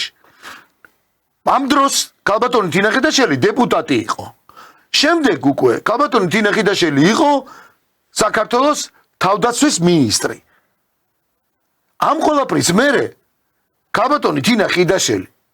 როცა ეს დაიწყო ეს ბოლო მოძრაობები რაც იყო და რაზეც სახელმწიფო გადატრიალების ცდელობა და აქ ვიცით რაც უნდა თავზე დამხობა, იქ იღებდა მონაწილეობას. შეიძლება ესე პირდაპირ არ მიდიოდა აქციებზე, მაგრამ სადაც მოლოტოვებს და ასე შემდეგ ისროდნენ, მაგრამ დავით უსუფაშვილი მისი მეუღლე და თვითონაც მონაწილეობას იღებდნენ. ამ ყველაფრის მერე დაანონსდა საგამოძიებო კომისია, სადაც მეც ვიყავი მონაწილე, სხვადასხვა საკითხებზე დაბარებული იქნა მცირედი ადამიანების, ვის კისერზეც გადავიდა რაღაცა დიდი პრობლემები, ტკივილები და ოჯახების გამწარება, სადაც ითქვა იქაც რომ სწორედ ეს კომისიაც არის იმისათვის რომ აუცილებლად უნდა აიგრძალოს ეს პარტია. როგორ დამთავრდა საგამოძიებო კომისია და რა ხდება დღეს, ნუ გასაგებია, წიგნი გამოიცა. კი ბატონო. მეორე კითხვას უსვავ ეხლა სპეცსამსახურებს და დანარჩენმა. ჩვენ გამო თუ აკეთებთ ამას, ჩვენ კიდევ ერთხელ ჩვენ უფრო შიში გვიშტება რომ ეს მორიგი თამაში არ იყოს, რადგან რა მაინტერესებს იცი? აბა თქვენ თინა ხიდაშელისგან, ან დავით უსუფაშვილისგან, ან ლომჯარიასგან რას ელოდებით რომ ისინი წავლენ უცხო ქვეყანაში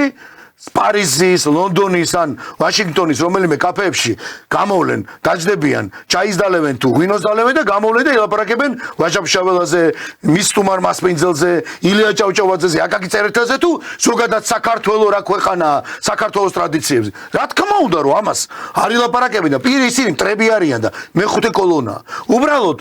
მე რამდენად შეიძლება თქვათ, დავიწყოთ რაღაც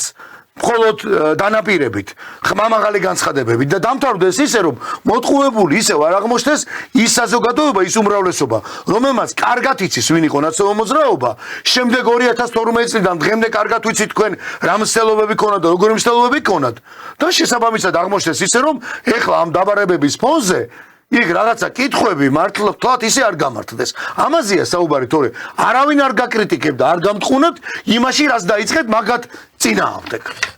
ბოლო არ უჩვენს ამას, თორე ეგ არის პრობლემა.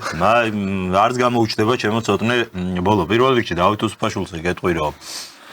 არ მიმაჩნია მე ამ შემთხვევაში სწორად ვინაიდან ხიდაშელის მეუღლეა თუ არ ვიცი, მე მგონი ეხაც მეუღლეა. მე მახსოვს დავით უსუფაშვილი მაგალითად 2008 წელს, სადაც მისი მოქმედებები 2008 წლის სამხედრო მოქმედებების დროს, როდესაც მისი გადაწყვეტილებები იყო რადიკალურად განსხვავებული ამ ყველაფრისგან, როგორც გვახსოვს, მაშინ თელმა ოპოზიციურმა სპექტრმა, რომელიც არანაკლებ დაპირისპირებაში იყო მიხეილ სააკაშვილთან რეჟიმთან და მაშინ იყო მორატორიუმი გამოაცხადა მორატორიუმი თქვა რომ არა, სანამ ქვეყანა იმყოფება ასეთ განსაცდელში, ჩვენ მდგავართ მთავრობის გვერდზე. ეს იყო მაშინ განცხადება ოპოზიციის და აი ჩემთვის ეს არის მაგალითად სახელმწიფოებრივი აზროვნების მაგალითი და უსუფაშვილი შედიოდა მაშინ იმ კოალიციაში და მის პოზიციაც იყო ეს, მაგრამ აი როდესაც ჩვენ დაიწყე საუბარი რომ მაგალითად ინა ხიდაშელი იყო ამ თავრობის თავდაცვის მინისტრი, კიდევ ბევრი შეგვიძლია ასეთი გავიხსენოთ, აი გამახსენდა ცნობილი გამონათქვამი არის ტალეირანის, რომელიც მან ვენის კონგრესზე თქვა, იქ რაღაც საქსონის მეფეს დებდნენ ბრალს ღალატში და ამ შემდეგ და მისი პასუხი იყო რომ ღალატი თარიღების საკითხია და აი ეს ფრთიანი ფრაზა ზუსტად მიესადაგება ჩვენს დღევანდელობას, რატო თქვა მაშინ ეს ტალეირანმა რომ ვინც ადანაშაულებდა მაშინ ღალატში საქსონის მეფეს თავის დროზე თვითონაც თანამშრომლობდა ნაპოლეონთან და თარიღების საკითხია, ვინ რომელ თარიღში ვალატეთ თქვენს ინტერესებს, აი ზუსტად იგივეა დღეს ქართული ოცნება. ქართულმა ოცნებამ რომ რეალურად დაიწყოს აი ეს აგენტურისგან ქვეყნის გაწმენდა, აი ეს თვით ლიკვიდაციას ნიშნავს ამ პოლიტიკური ძალისთვის. ამის თქმა მინდა. ჩვენ ხო რეალურად დღეს არა გვაქვს მყარი სტაბილური პოლიტიკური სისტემა, სადაც ვისი ბრალიც გინდა იყოს, აი ქართული ოცნება დღეს ამ ყველაფერს აბრალებს ნაცებს, ნაცების ბრალია, ეგენი არიან დესტრუქციულები, მოდიან ურევენ აქ რაღაცებს და არა გვაქვს ნორმალური ჯანსაღი. ვისი პასუხისმგებლობაც არ უნდა იყოს ის რომ დღეს საქართველოს არ აქვს ნორმალური სტაბილური პოლიტიკური სისტემა, მყარი სისტემა და პროგნოზირებადი სისტემა, რომ აი ხვალ ზეგ რა იქნება, ვინმე შეუძლია 100%-იანი პროგნოზი გააკეთოს, 100-იანი თუ არა 99%-იანი პროგნოზი მაინც. ეს არის ცხადი და ესეთ დროს და ესეთი კრიზისებისას სწორედ ის სახელმწიფოები არიან ყველაზე უფრო მეტად არ მიყვარს ეს ტერმინი, მაგრამ მოწყვლადი, რასაც ქვია, რომლებსაც არ აქვს სტაბილური პოლიტიკური და მყარი პოლიტიკური სისტემები. ესეთი სახელმწიფოების დგებიან ხოლმე ისეთი საშიშროებების წინაშე, რაც დაკავშირებული არის უსაფრთხოების რისკებთან, რაც დაკავშირებული არის ეკონომიკური უსაფრთხოების რისკებთან და ამაზეც მინდა მოვასწროთ დღეს ჩვენ საუბარი, რაც დაკავშირებული არის შიდა დესტაბილიზაციის საფრთხეებთან, რის წინაშედაც ეს ქვეყანა სუსის ვეაღიარებით დგას, იმიტომ რომ თუ ქვეყანაში ეხა მოქმედებს აგენტურული ქსელი, რომელიც მიზანიც არის, რომ ქვეყანა შიგნიდან გახეთქოს, ეს არის რომ დესტაბილიზაციის რეალური რისკები ამ ქვეყანაში არსებობს. საბოლოო ჯამში ეს ყველაფერი უკავშირდება სწორედ იმას, რომ ჩვენ არა გვაქვს მყარი სტაბილური პოლიტიკური სისტემა, სადაც პოლიტიკური ძალებს შორის არის რაღაც ძალაუფლება მათ შორის გადანაწილებული, შეთანხმებულები არიან რაღაც საკითხებზე კამათობენ, მაგრამ რაღაც საკითხებზე აი როგორც 2008-ში იყო თანხმდებიან ხელსართმევენ, არა გვაქვს დღეს ისეთი იდეა ქართველებს. არ არის საქართველოში ისეთი იდეა, რის ირგვლივაც მთელი ერი შევთანხმდებოდით. შემახსენეს შეცხოვა შორის მინდოდა ამის თქმა ეხა. პირველი მინდოდა გამიჩნდა სწორედ ეს კითხვა, იდეა შესაბამისად იდეოლოგია. არ არსებობს. აი არ ვიცი თუ არ ვთქვი ცოტნე სიგნია ადრე ქონდა მოტანილი პოლიტიკური იდეოლოგიები, ხო ასე ქვია თუ რაღაც. და ერთი აბზაცი მარტო რაც აი ყველაზე მეტად დამრჩა თუ სახელმწიფოს პირველი ეკნო იდეოლოგია. აი ამ იდეოლოგიის გამსაზღვრელია სხვა ყველა დანარჩენი მოქმედება სახელმწიფოს. სწორად თქვი ხა შენ და სწორად აღნიშნე რომ სისტემას ქმნის იდეოლოგია და იქიდან გამომდინარე ქმნი ამ სისტემას. მითუმეტ ეს ჩვენ სახელმწიფოს. ეს არ არის ჩემი აღმოჩენა და უბრალოდ არ არის გესმის და ეკუთვნის და ფიზიკოსი არის ის მეცნიერი გვარი არ მახსოვს უბრალოდ არ მინდა რომ შემეშალოს რომ რომელიც ამბობს რომ დადგენილია რომ ყველაზე უფრო არამიწიერ სისტემებსაც კი ჭირდებათ იდეოლოგია, ნუ ის სხვანაირი იდეოლოგიაზე არ არის საუბარი კონსერვატივზე და იმაზე ფიზიკაზე და ასე თქვა და ამ მეცნიერების შიგნით არსებულ ტერმინოლოგიაზე არის. სისტემა იდეოლოგიის გარეშე ეს არის შეუძლებელი და ქართველებს რა გვჭირს ამ შემთხვევაში ესეც უნდა ვთქვათ 35 წელია ჩვენ მოგვაჩეჩეს ყალბი იდეოლოგია ხელში ეს ყალბი იდეოლოგია ჩვენ რო არ გქონდა მათი გაგებით სახელმწიფოებრივი იდეა დაგვისახეს რომ თქვენი სახელმწიფოებრივი იდეა არის რომ უნდა მოხდეთ გაწევრიანდეთ ნატოში და ევროკავშირში და აი ეს იდეა აიყვანეს სახელმწიფოებრივ იდეამდე რომ ამის იქით კონსტიტუციაშიც კი ეს ჩავწერეთ და მთელი ქართული პოლიტიკური სპექტრი, მედია სპექტრი, საჯარო სივრცე, სიმბოლიკით დაწყებული, ნებისმიერი გამოსვლით დამთავრებული ემსახურებოდა ამას, რომ ჩვენ უნდა გავხდეთ ევროკავშირის, ნატოს წევრი და აი ეს არის საქართველოს ეროვნული იდეა. მაგრამ გავიდა აგერ რაღაც პერიოდი, რამდენიმე 3 ათეული წელი და უკვე დღეს ყველასთვის ხადია, რომ რა ის ევროკავშირის და რა ის ნატოს პერსპექტივა. არასდროს ამ ქვეყანას მსგავსი არაფერი არ. მაგრამ ალტერნატივას უარ წერია რაიმე სხვა. ზუსტად ეს არის, ეს მინდოდა მეთქვა, რომ მაგრამ სამაგეროდ და დღეს ქართული საზოგადოების დიდი უმრავლესობისთვის, მათ შორის აი რუსთაველზე როდგანან იმათვისაც უკვე ცხადია, რომ საქართველოს ეს იდეა იყო ტყუილზე აგებული. არანაირი რეალური ფაქტობრივი მდგომარეობა ამ იდეის მიღმა არ ყოფილა, მაგრამ ამ იდეის ჩამოშლა თუ მოხდება, ამას ალტერნატივა ხო უნდა გქონდეს რაღაცა სხვა იდეის ირგვლივ ხო უნდა გაერთიანდნენ ეს ადამიანები და ეს იდეა არა აქვს ამ სახელმწიფოებრიობის იდეის გარეშე დარჩენილი ქვეყანა ვარ ჩვენ დღეს თქვენ შენ ახსენე კი ბატონო შენ ახსენე საუბარში და ეკონომიური საფრთხეები. მოდი აი ჩვენ ახლა მე პირადად ხო მინდა რომ მხოლოდ როდესაც საუბრობთ მაგალითად რომელიმე კონფლიქტზე და ჩვენ ვიცით რა იყო პირველივე თვეებში პირველივე დღიდან როცა დაიწყო რუსეთ-უკრაინის კონფლიქტი ჩვენ კარგად ვიცით მაშინ ნუ პირველი ის იყო რომ შიში იყო რომ არ დაწყებულიყო ეს ომი და არ გადასულიყო სრულმასშტაბიან ომში მაგრამ ჩვენ მაინც გვახსოვს და ადამიანის ბუნება ზოგადად არის გარდა იმისა რომ ეშინია რომ თავზე ბომბი არ დაეცეს და ეს სავსებით ლოგიკურია და რაღაცა იარაღით ვინმე არ შემოვარდეს არის კიდე სხვა შიშებიც. არის ეკონომიური საფრთხეებზე მინდა მოვაპარაკო, მაგრამ არის ეკონომიური შიშებიც. არის რაღაცეები, რაც მაგალითად კუჭზე გადის, რაც გადის იგივე რაღაცა ჯანმრთელობაზე, ოღონ ამ შემთხვევაში სხვა კუთხით არის რაღაცა შვილის შენზე თუ არ იფიქრებ, ანუ შვილის კუჭზე მოგიწევს, იმიტომ რომ ბავშვია რაღაცა და ავადმყოფი დედა ექნება ეს თუ რაღაც ასე შემდეგ და ეკონომური საფრთხეებზე როცა ვლაპარაკობთ მით უმეტეს როდესაც ირანულ აი ამ კრიზისზე ვლაპარაკობთ რა ომიც არის ახლა და რა კონფლიქტის მიდის რეალურად ჩვენ დავდგები თუ არა ეკონომიური კრიზისის წინაშე და ყველაფერს რო თავი დავანებოთ ხო აი ძალიან ნათელი მაგალითია რაზეც მინდა ახლა ვლაპარაკო და ამაზე მინდა სხვათა შორის ცოტნეს მოსაზრებას და არ ვლაპარაკობ ამას და არანაირი პანიკის შიშით არ ვთესავ. ჩვენ გვიყურებს მოსახლეობის ის ნაწილი ეხა და უდესი ნაწილი რომელიც არ მხოლოდ ტელევიზიის საშუალებით, არამედ სოციალურ მედიაშიც გვიყურებენ თვალყურს გვადონებენ, ხო? ჩვენთვის მნიშვნელოვანი გახდა თუ არა და თუ არ გახდა და გახდება აუცილებლად ეკონომიკური პრობლემა, რაც შეიძლება მოყვეს ირანის კონფლიქტს. აი მაგალითისთვის ვამბობ, ხო? როგორც კი ირანის კონფლიქტი დაიწყო როგორც კი ირანის კონფლიქტი დაიწყო და განსაკუთრებით აი ერთი კვირის უკან მაგალითად დოლარი ყველაფერს თავი დავანებოთ დოლარი რომელიც იყო და საკმაოდ პირიქით პერსპექტივაშიც იყო საუბარი რომ 2.67-დან დაიწეოდა უფრო ქვემოდა 2.62-იც იყო ნიშნული გვახსოვს მაგრამ სტაბილურად თქვა 2.67 იყო ზუსტად ერთი კვირის თავზე დღეს დოლარი არის 2.73 და 4 არ მინდა რომ შევცდე დოლარმა მოიმატა პირველადი მოხმარების საგნები ამ შემთხვევაში საკვებზე ვამბობ მე გუშინ მქონდა შეხება უბრალოდ საუბრობდი ჩვენ ერთ-ერთ მაღაზიასთან მოკლედ სადაც საცხობიც არის და უბრალოდ მოსახლეობა რომელიც მუდმივად ყიდულობს და შედის ამ მაღაზიაში ბოსტნეულზეა ლაპარაკი საგრძნობლად გაძვირდა ბოსტნეულის ფასი და განსაკუთრებით საუბარი იყო ნიგოზე და ბადრიჯანზე ვისაც არ უნდა გაეღიმოს დღეს ახლა ამაზე 30% გაძვირდა თუ რაღაც. რატომ? იმიტომ რომ მეტი წილი სხვა შორის არ ვიყავი ასე ჩახედილი და მეტი წილი ბოსტნეული და განსაკუთრებით ნიგოზი და ბადრიჯანი, რომელიც მე მეგონა სხვა შორის ნიგოზე ვფიქრობდი რომ მაინც თურქეთი იყო ჩვენი მომწოდებელი, ასე არ ყოფილა. სწორედაც აი ამ კონფლიქტის მერე გაძვირდა. ბუნებრივია მოსახლეობა ჩნდება კითხვა, შიშებზე კი არა საუბარი. კი, შიშებიც არის ბუნებრივია რომ და სხვა შორის რამოდენიმე ოჯახის წევრები შემხვდნენ მეც სხვა შორის ჩვენი ბევრი ახლობელის ასე შემდეგ რომელმაც ისე კითხვა დასვეს რადგან თქვენ ახლა მაინც ტელევიზია და მედიასთან გაქვთ შეხებაო ხო არ მოვიმარაგოთ რაღაც მაგალითად ბურღულეული ან ასე შემდეგ იმიტომ რომ აი ამ კონფლიქტმა რომელიც ახლა აქ მოხდა და ირანში მიდის გააჩინა ეს საფრთხეები მე უბრალოდ კითხვას ვსვავ ჩვენი არ მესმის ახლა სახელმწიფო სპეცსამსახურები არ ვიცი კი ზრუნავენ სხვა ფაქტებზე მაგრამ ეკონომიური საფრთხეები ხო არსებობს არა ვიღაცამ ხო შეიძლება დაფიქრდეს არ ვიცი მარაგების თემა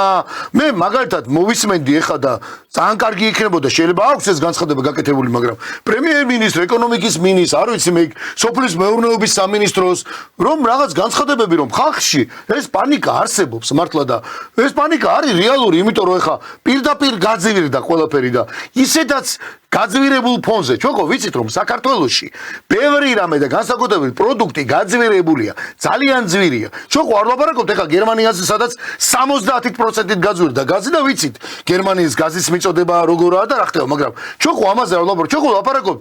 ჩვენ როგორ შეიძლება როდემდე უნდა ვიყოთ დამოკიდებული თურქეთზე და მით უმეტეს ეხლა ირანზეც ყოფილიყოთ როგორ დამოკიდებული ბოსტნეული 60% შემოდის ყველამ კარგად იცის ირანულ ხალხზე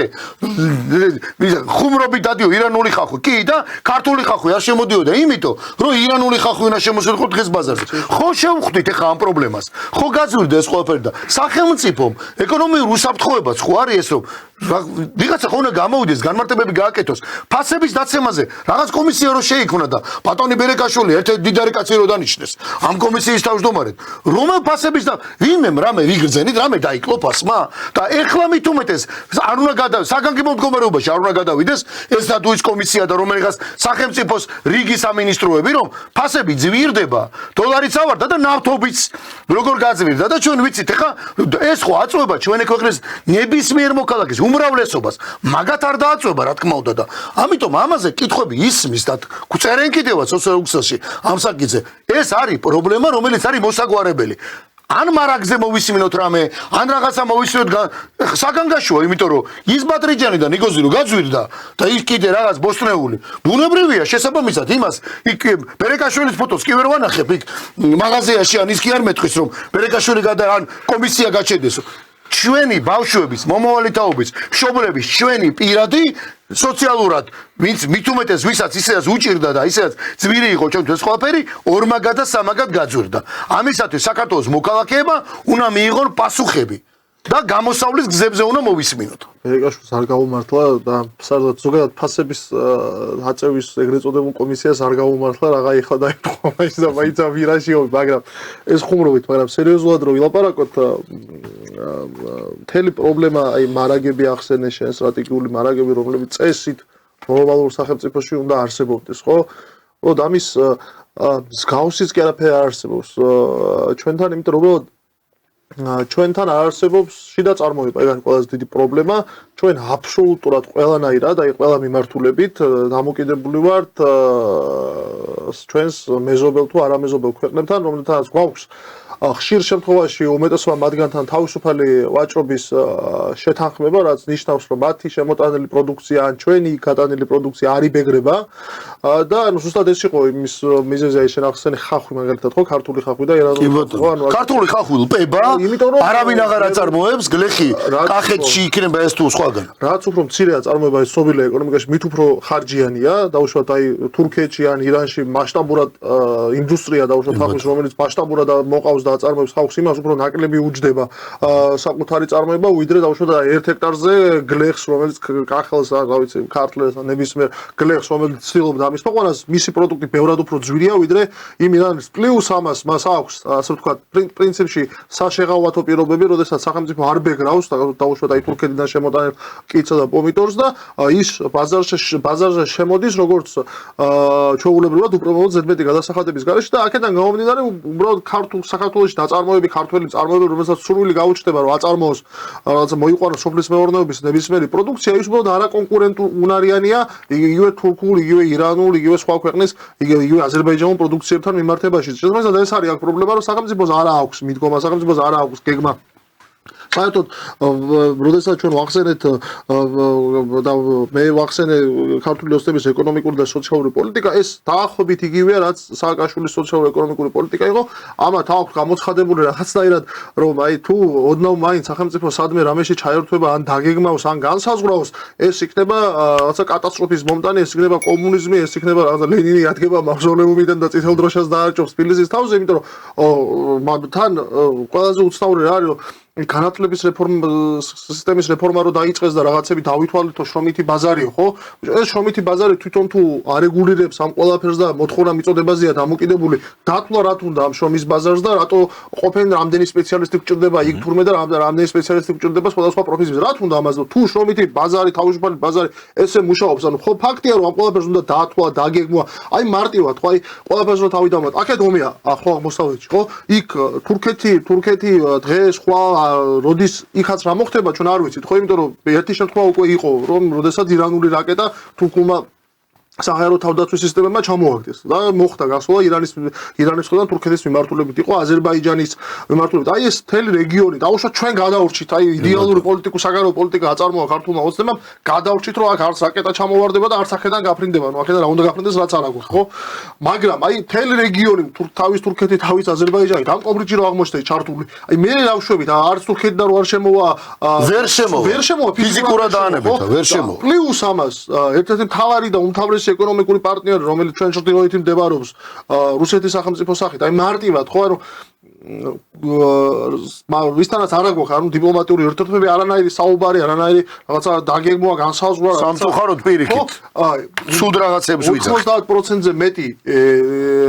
იმ ხორბლისა რომელიც საქართველოს შემოდის და მოიხმარება შემოდის რუსეთის სახელმწიფოს მხრიდან ხო აი უბრალოდ რომ შეღავათიან ფაში აი ამ ყველაფრის ფონზე აი ეს რეალობა რო გავითვალისწინოთ დაუშვათ და აი რუსეთმა რო გადაწყვიტოს რომ აი უბრალოდ ჭკუა გვასწავლოს აი ნატოში და ევროკავშირში რომ მივდივართ კლავაც და აი ეს განწყობები რომ არის დღემდე ქართული ოცნების ხელისუფლებაში და მათ შორის საზოგადოების გარკვეულ ნაწილში და რა რიტორიკაც არის ხო რა ლიტერატურაც მე ანუ თავისი გადმოსახედიდან თავის სახელმწიფო ინტერესებიდან გამომდინარე რო გადაწყვიტოს აი რასაც ევროკავშირზე მუქრება ეხლა რომ ხო არ ჯობია მე სანამ თქვენ თვითონ მოინდომებთ რუსულ გაზზე უარისხმად მე თვითონ გავიდე ეხლავე აღარ მოგაწოდოთ ის ნაწილი გაზისა რასაც გაზ აი იგივე პოლიტიკა რო განახორციელოს და აი თქვას რომ მე ხორბლის გატანას ვაჩერებ საქართველოს მიმართულებით პურიც კი არ გიქნება შიმშილით გავწუდებით და ამას ეს არის ყველაზე დიდი პრობლემა რაც გვაქვს გარდა იმ მთელი რიგი პრობლემისა რაც რაღაცა პოლიტიკურ და სამხედრო უსამართლობის მიმართულებით არსებობს ქვეყანაში ყავს ხელისუფლება რომელმაც და ბოლო 20 წელზე მეტია უკვე ყავს ხელისუფლება რომელმაც აბსოლუტურად თვითდინებაზე მიუშვა ქვეყნის ეკონომიკური განვითარება და ამით აბსოლუტურად თვითდინებაზე მიუშვა ქვეყნის უსამართლობა ეკონომიკური სასურსათო და ასე შემდეგ იმიტომ რომ როდესაც შენ ამდენად მოწყვლადი ხარ ეკონომიკურად როდესაც ერთ სახელმწიფო შეუძლია უბრალოდ რაღაცა სანქცია დაგადოს იმის რომ რაღაცა ხორბალი არ შემოუშვას აქ ან კიტრი კილომეტრის შემოტანა დაუშვათ გააჩეროს თურქეთმა აქ შეიძლება შიმშილი დაგეწყოს და შენი მოქალაქეებისთვის პურისა და ელემენტარული საკვების მიწოდება გაგიჭდეს იქ რომელ უსაფრთხოებაზეა საუბარი თუნდაც პოლიტიკური უსაფრთხოების იმ ქვეყანას იმ ქვეყნებს ხო მთელი რიგი რესურსები აქვს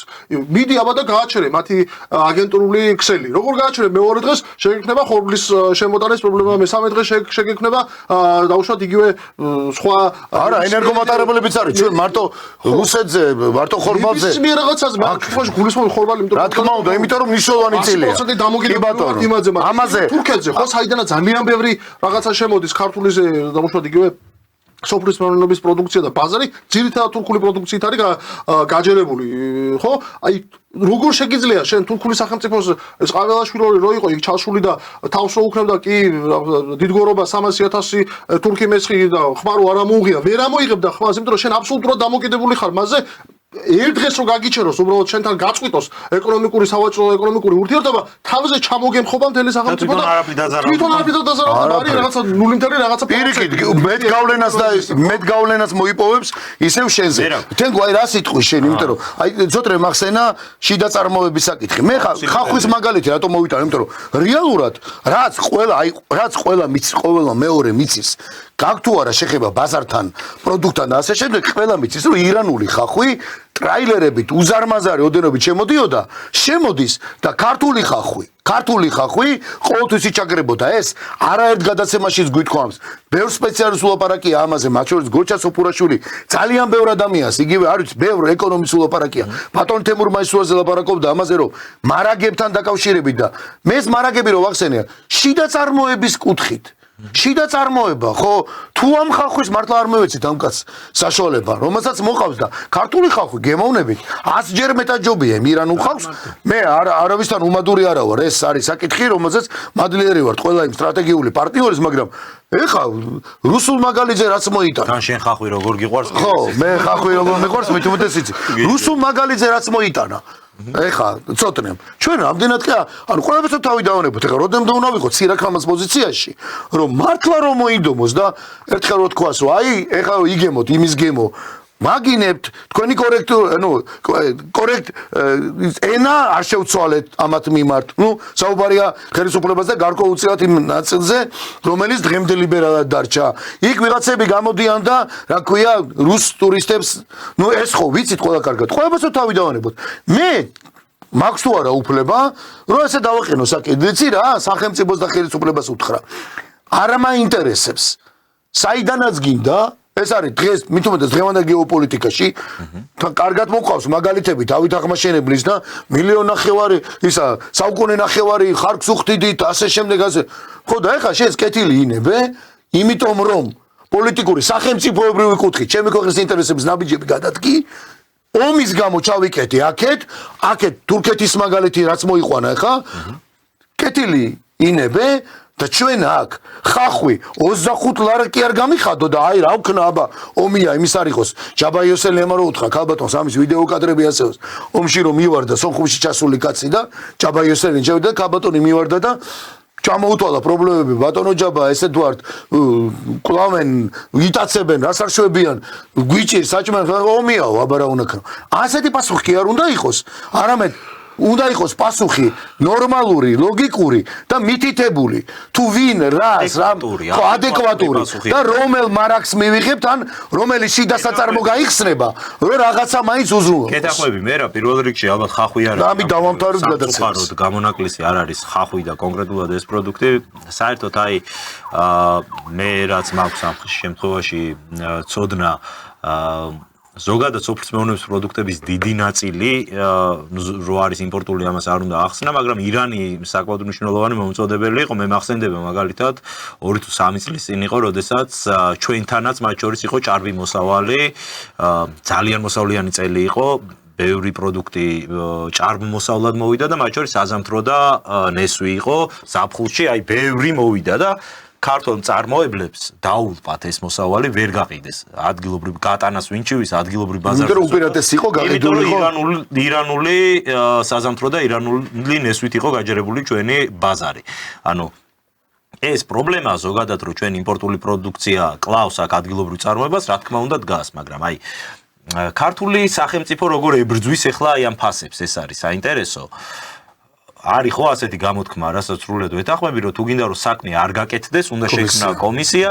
მერე უნდა დაამტკიცოს ამ კომისიამ სტრატეგია, მერე იმ სტრატეგიიდან უნდა გამოყონ ფოკუს ჯგუფები და სამუშაო ჯგუფები. ჯერ კომისიის თავმჯდომარე უნდა ავირჩიოთ და მისი ხელფასი. კი, რა თქმა უნდა, პირველ რიგში და აი მერე დაიწყებენ. ეს არის აი ბნელ ოთახში შავი კატის ძებნა, როდესაც ის იქ არ არის სინამდვილეში. რასაც ჩვენი სახელმწიფო აკეთებს ფასებთან დაკავშირებით, არის სწორედ ეს. სინამდვილეში, რა ვიცი, აი ცოტნემას თქვა, შენს თქვი და მე მგონი ამაში კაპიტალისტების და კომუნისტების და აბსოლუტურად ყველა თანხმდება ერთ რამეში, რომ თუ გინდა რომ პროდუქტი იყოს ხელმისაწვდომი, ის არ უნდა იყოს დეფიციტური, ის უნდა იყოს ფართო წარმოება უნდა ქონდეს, ბევრი უნდა გქონდეს, აი ბევრი რო გექნება, მე არის იაფად, ხო? არ შეიძლება რომ პარლამენტის კომისიაზე გადაწყდეს რა ეღირება ხახვი მაღაზიაში. თუ გინდა რომ ხახვი ღირდეს იაფი, ადექი და შექმენი პარლამენტის კომისიაზე უნდა წყდებოდეს რომ აი ხახვის წარმოება როგორ გავაკეთოთ ამ ქვეყანაში. ჩვენს უგვაქვს ხოლმე სათქმელი რომ 35 წელია ქარხანა არ გახსნილა და ფაბრიკა არ გახსნილა ამ ქვეყანაში და თუმცა დაპირებები იყო. დაპირებები ბევრი იყო, მაგრამ მოდი მეორეს მხრივ შევხედოთ რა. ეს რომ ყოფილიყო შესაძლებელი.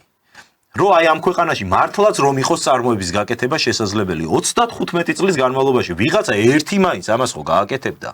ვიღაცა ერთი მაინც ხო გახსნიდა აი აქედან რომ მართლა შესაძლებელი იყოს მოგების ნახვა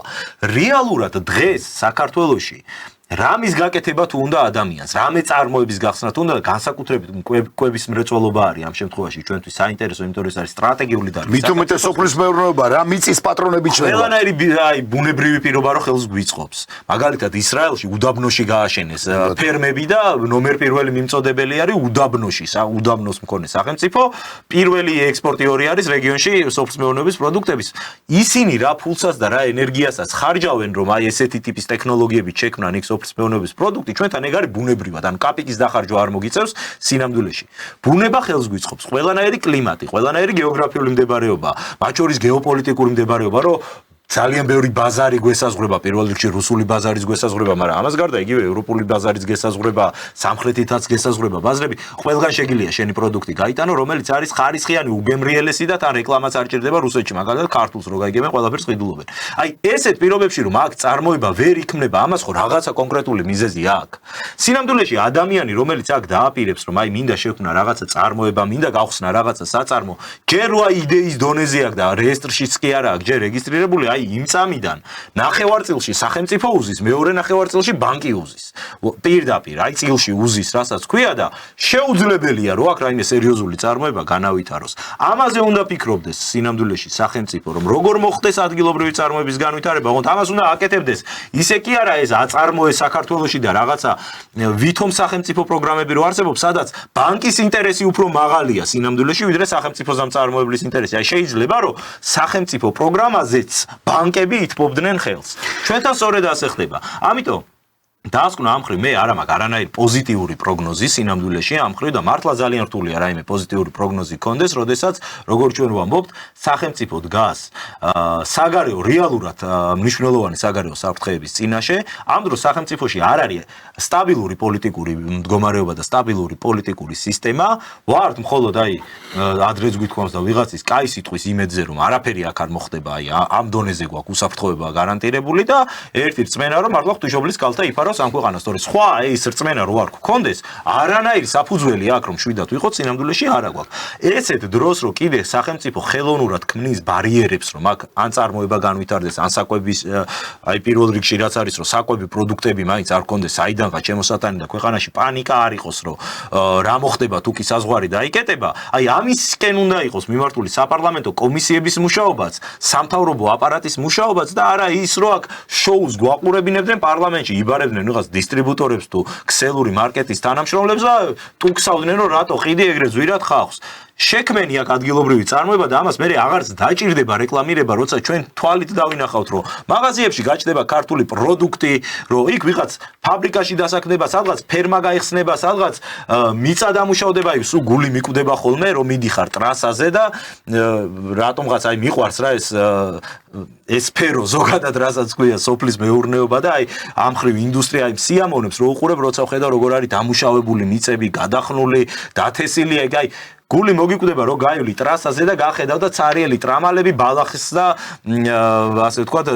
ბუჩქებს რომ იაკ იკავრობა და დაუმუშავებელი მიწებით რო არის მთელი საქართველო დაფარული. აი ამას ჩვენი თვალით დავინახავთ, ჩვენი თვალით ვიგრძნობთ და მე აღარ დაჭირდება ამ ყველაფერს ხელისუფლების მხრიდან არც პიარი, არც რაღაც სტრატეგიების შექმნა, არც კომისიების დამტკიცება, ჩვენი თვალით ვიგრძნობთ როგორ გაიაფთება პროდუქტი. ამიტომ თავარი რაც არის აქ გასაკეთებელი, თუ ჩვენ გვინდა რომ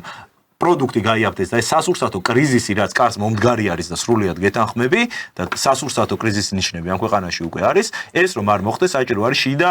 წარმოების განვითარება, სხვა ამას ვერანაირი კომისია და ვერანაირი სტრატეგია ვერ უშველს. კი ბატონო.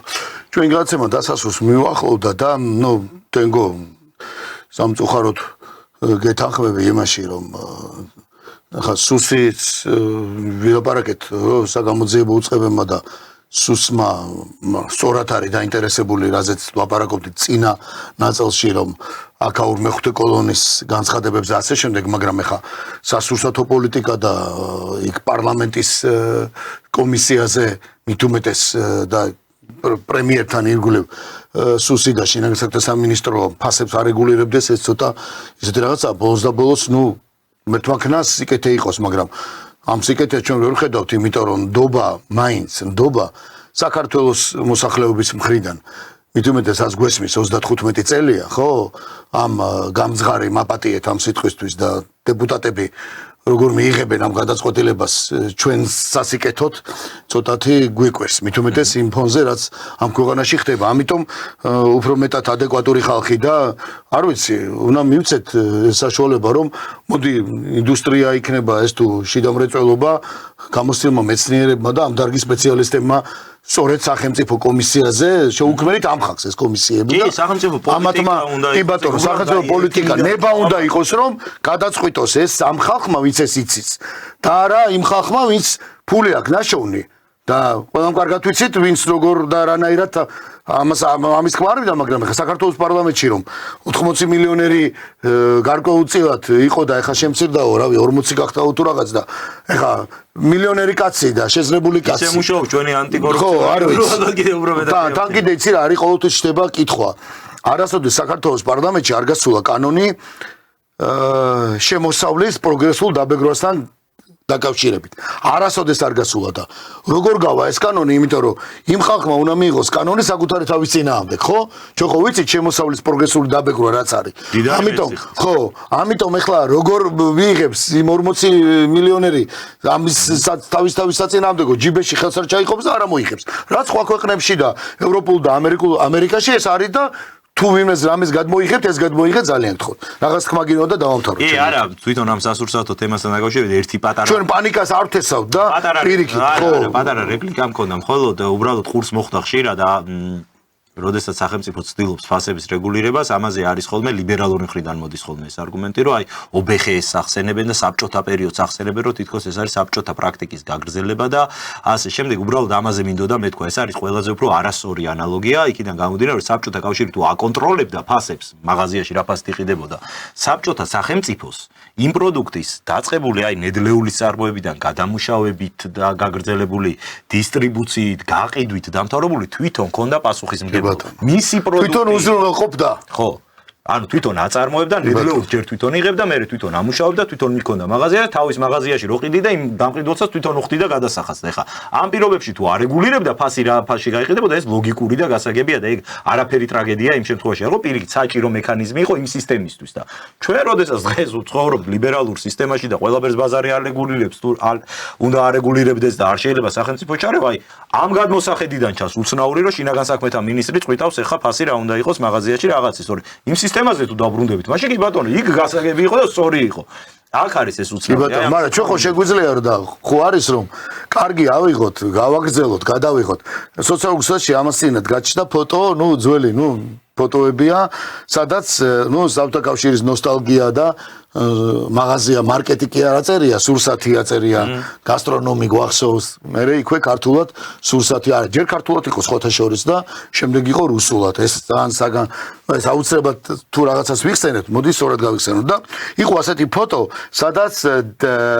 ყასაბი, ანუ მეხორცე ბაზარში თავისი ამ დახლით მე ხა მახსოვს ეს კარგად და როდესაც მამაჩემს დავყვებოდი კოლმეურობის ბაზარი რომელიც დღემდე სხვა სახით არის უბრალოდ ხა იქ მაგრამ ცნობილი ბაზარი იყო თბილისში ხო კოლმეურობის ბაზარი რომ დავდიოდი სახელებით იცნობდნენ ერთმანეთს ხოთა შორის მეხორცეს კი არა მარტო არამედ მეხორცეც სახელებით ცნობდა იმიტომ რომ ეს ხა ესეთი კულტურა იყო და მე მაშინ მახსოვს რომ სხვა შორის ამ ფოტოზე გამახვილებული იყო ერთი რამ რომ ხორცი რომელიც იყო ჩამოკიდებული და რომელსაც თავისი შტამპი ჰქონდა და ეს შტამპი ვალდებულება იყო და მასზე დისკუსია იყო ამ ფოტოში რომ აი რა ვალდება აი მაშინ ვალდებულება იყო რომ ეს სწორედ ის იყო თარიღი როდინდელი ხორცია როდემდე უნდა იყოს და სხვა შორის ასე არის ეხლა მაგალითად ერთ-ერთ ევროპული ქვეყანაში რომელსაც გერმანიის ფედერაციულ რესპუბლიკაში სწორედ როდემდე უნდა იყოს და ასე შემდეგ და ვალდებულება მარტო იქ კი არ იყო იქ იყო მინაწერი და მეც მახსოვს ეს ვალდებული იყო რომ ის მეხორცე და ყასაბი იმ ხალათით ყოფილიყო იმ სუბთა გაკეცკეცებული ხალათით რომელიც ისიც ვალდებულება იყო რომ შესაბამისი ადეკვატური უნიფორმა მოდი ასე დავარქვათ ცმოდა და ასე იყო ყველგან და მე მახსოვს ასე და მარტო პროდუქტი კი არ გვახსოვს შესაბამისად სახელმწიფო უზრუნველყოფდა მისი ვინც იყო გამყიდველი და ვინც იყო მიმწოდებელიც ყველაფერი მიეწოდებინა ყველა იმ სტანდარტით დაცვით ვიდრე ეხა ხდება ხოლმე ხანდახან ისეთ პროდუქტს ხედავ ძირს დადებულს თუნდაც ამ დისტრიბუციის მიტანელს რომ საოცრება საერთოდ ის რომ მე შიგნით შევა ამიტომ არის რაღაცები რაც რატომაც არა რატომ არ უნდა გადმოვიტანო და გავაგრძელო თუ ამას ცივილური ქვეყნები და სახელმწიფოები ამას შევებიან და აგრძელებენ დღეს რაღაცას რო აკრიტიკებს სწორად უნდა გააკრიტიკოთ თორე ხა მაღაზია ხა სახში ყველას გვაქვს მაგალითად ძველი საბჭოთა პერიოდის კოუზი პირობითად თუ ამოატრიალებთ და დააკვირდებით ფასი სამი რა იყო კაპიკი ხო მაშინ პირდაპირ ამოტვიფრული ანუ რამდენად სტაბილური პოლიტიკური სისტემა იყო პროდუქცია იყო ამოტვიფრული ფასი მეტალი თუ რაც არის ეს მასალა დღემდე არის ერთ-ერთი ყველაზე გამძლე მასალა ვიდრე ეხა რაღაც ეს სტაბილურობას უსვამს ხო ხას რო ანუ პროდუქტის ფასი ნუ მოკლედ ეხა ჩვენ კომენტარებში დაგვიწერენ აი პატარა საბჭოთა აი პატარა სტალინისტები ლენინისტები კი ბატონო მოკლედ დიდი მადლობა რომ იყავით ჩვენთან ერთად მადლობას გეტყვით რომ გვიყურებდით, თვალყურს გვადევნებდით. მადლობა ასევე სოციალურ ვინც თვალყურს გვადევნებდა და კომენტარებს წერდა. ჩვენ 4 შაბათამდე გემშვიდობებით, 4 შაბათს იურისტის საათი იქნება თენგო მანიძესთან ერთად და სამართლებრივ საკითხებზე ვილაპარაკებთ აუცილებლად. დიდი მადლობა, მშვიდობიან დღეს გისურვებთ ნახვამდის. ნახვამდის.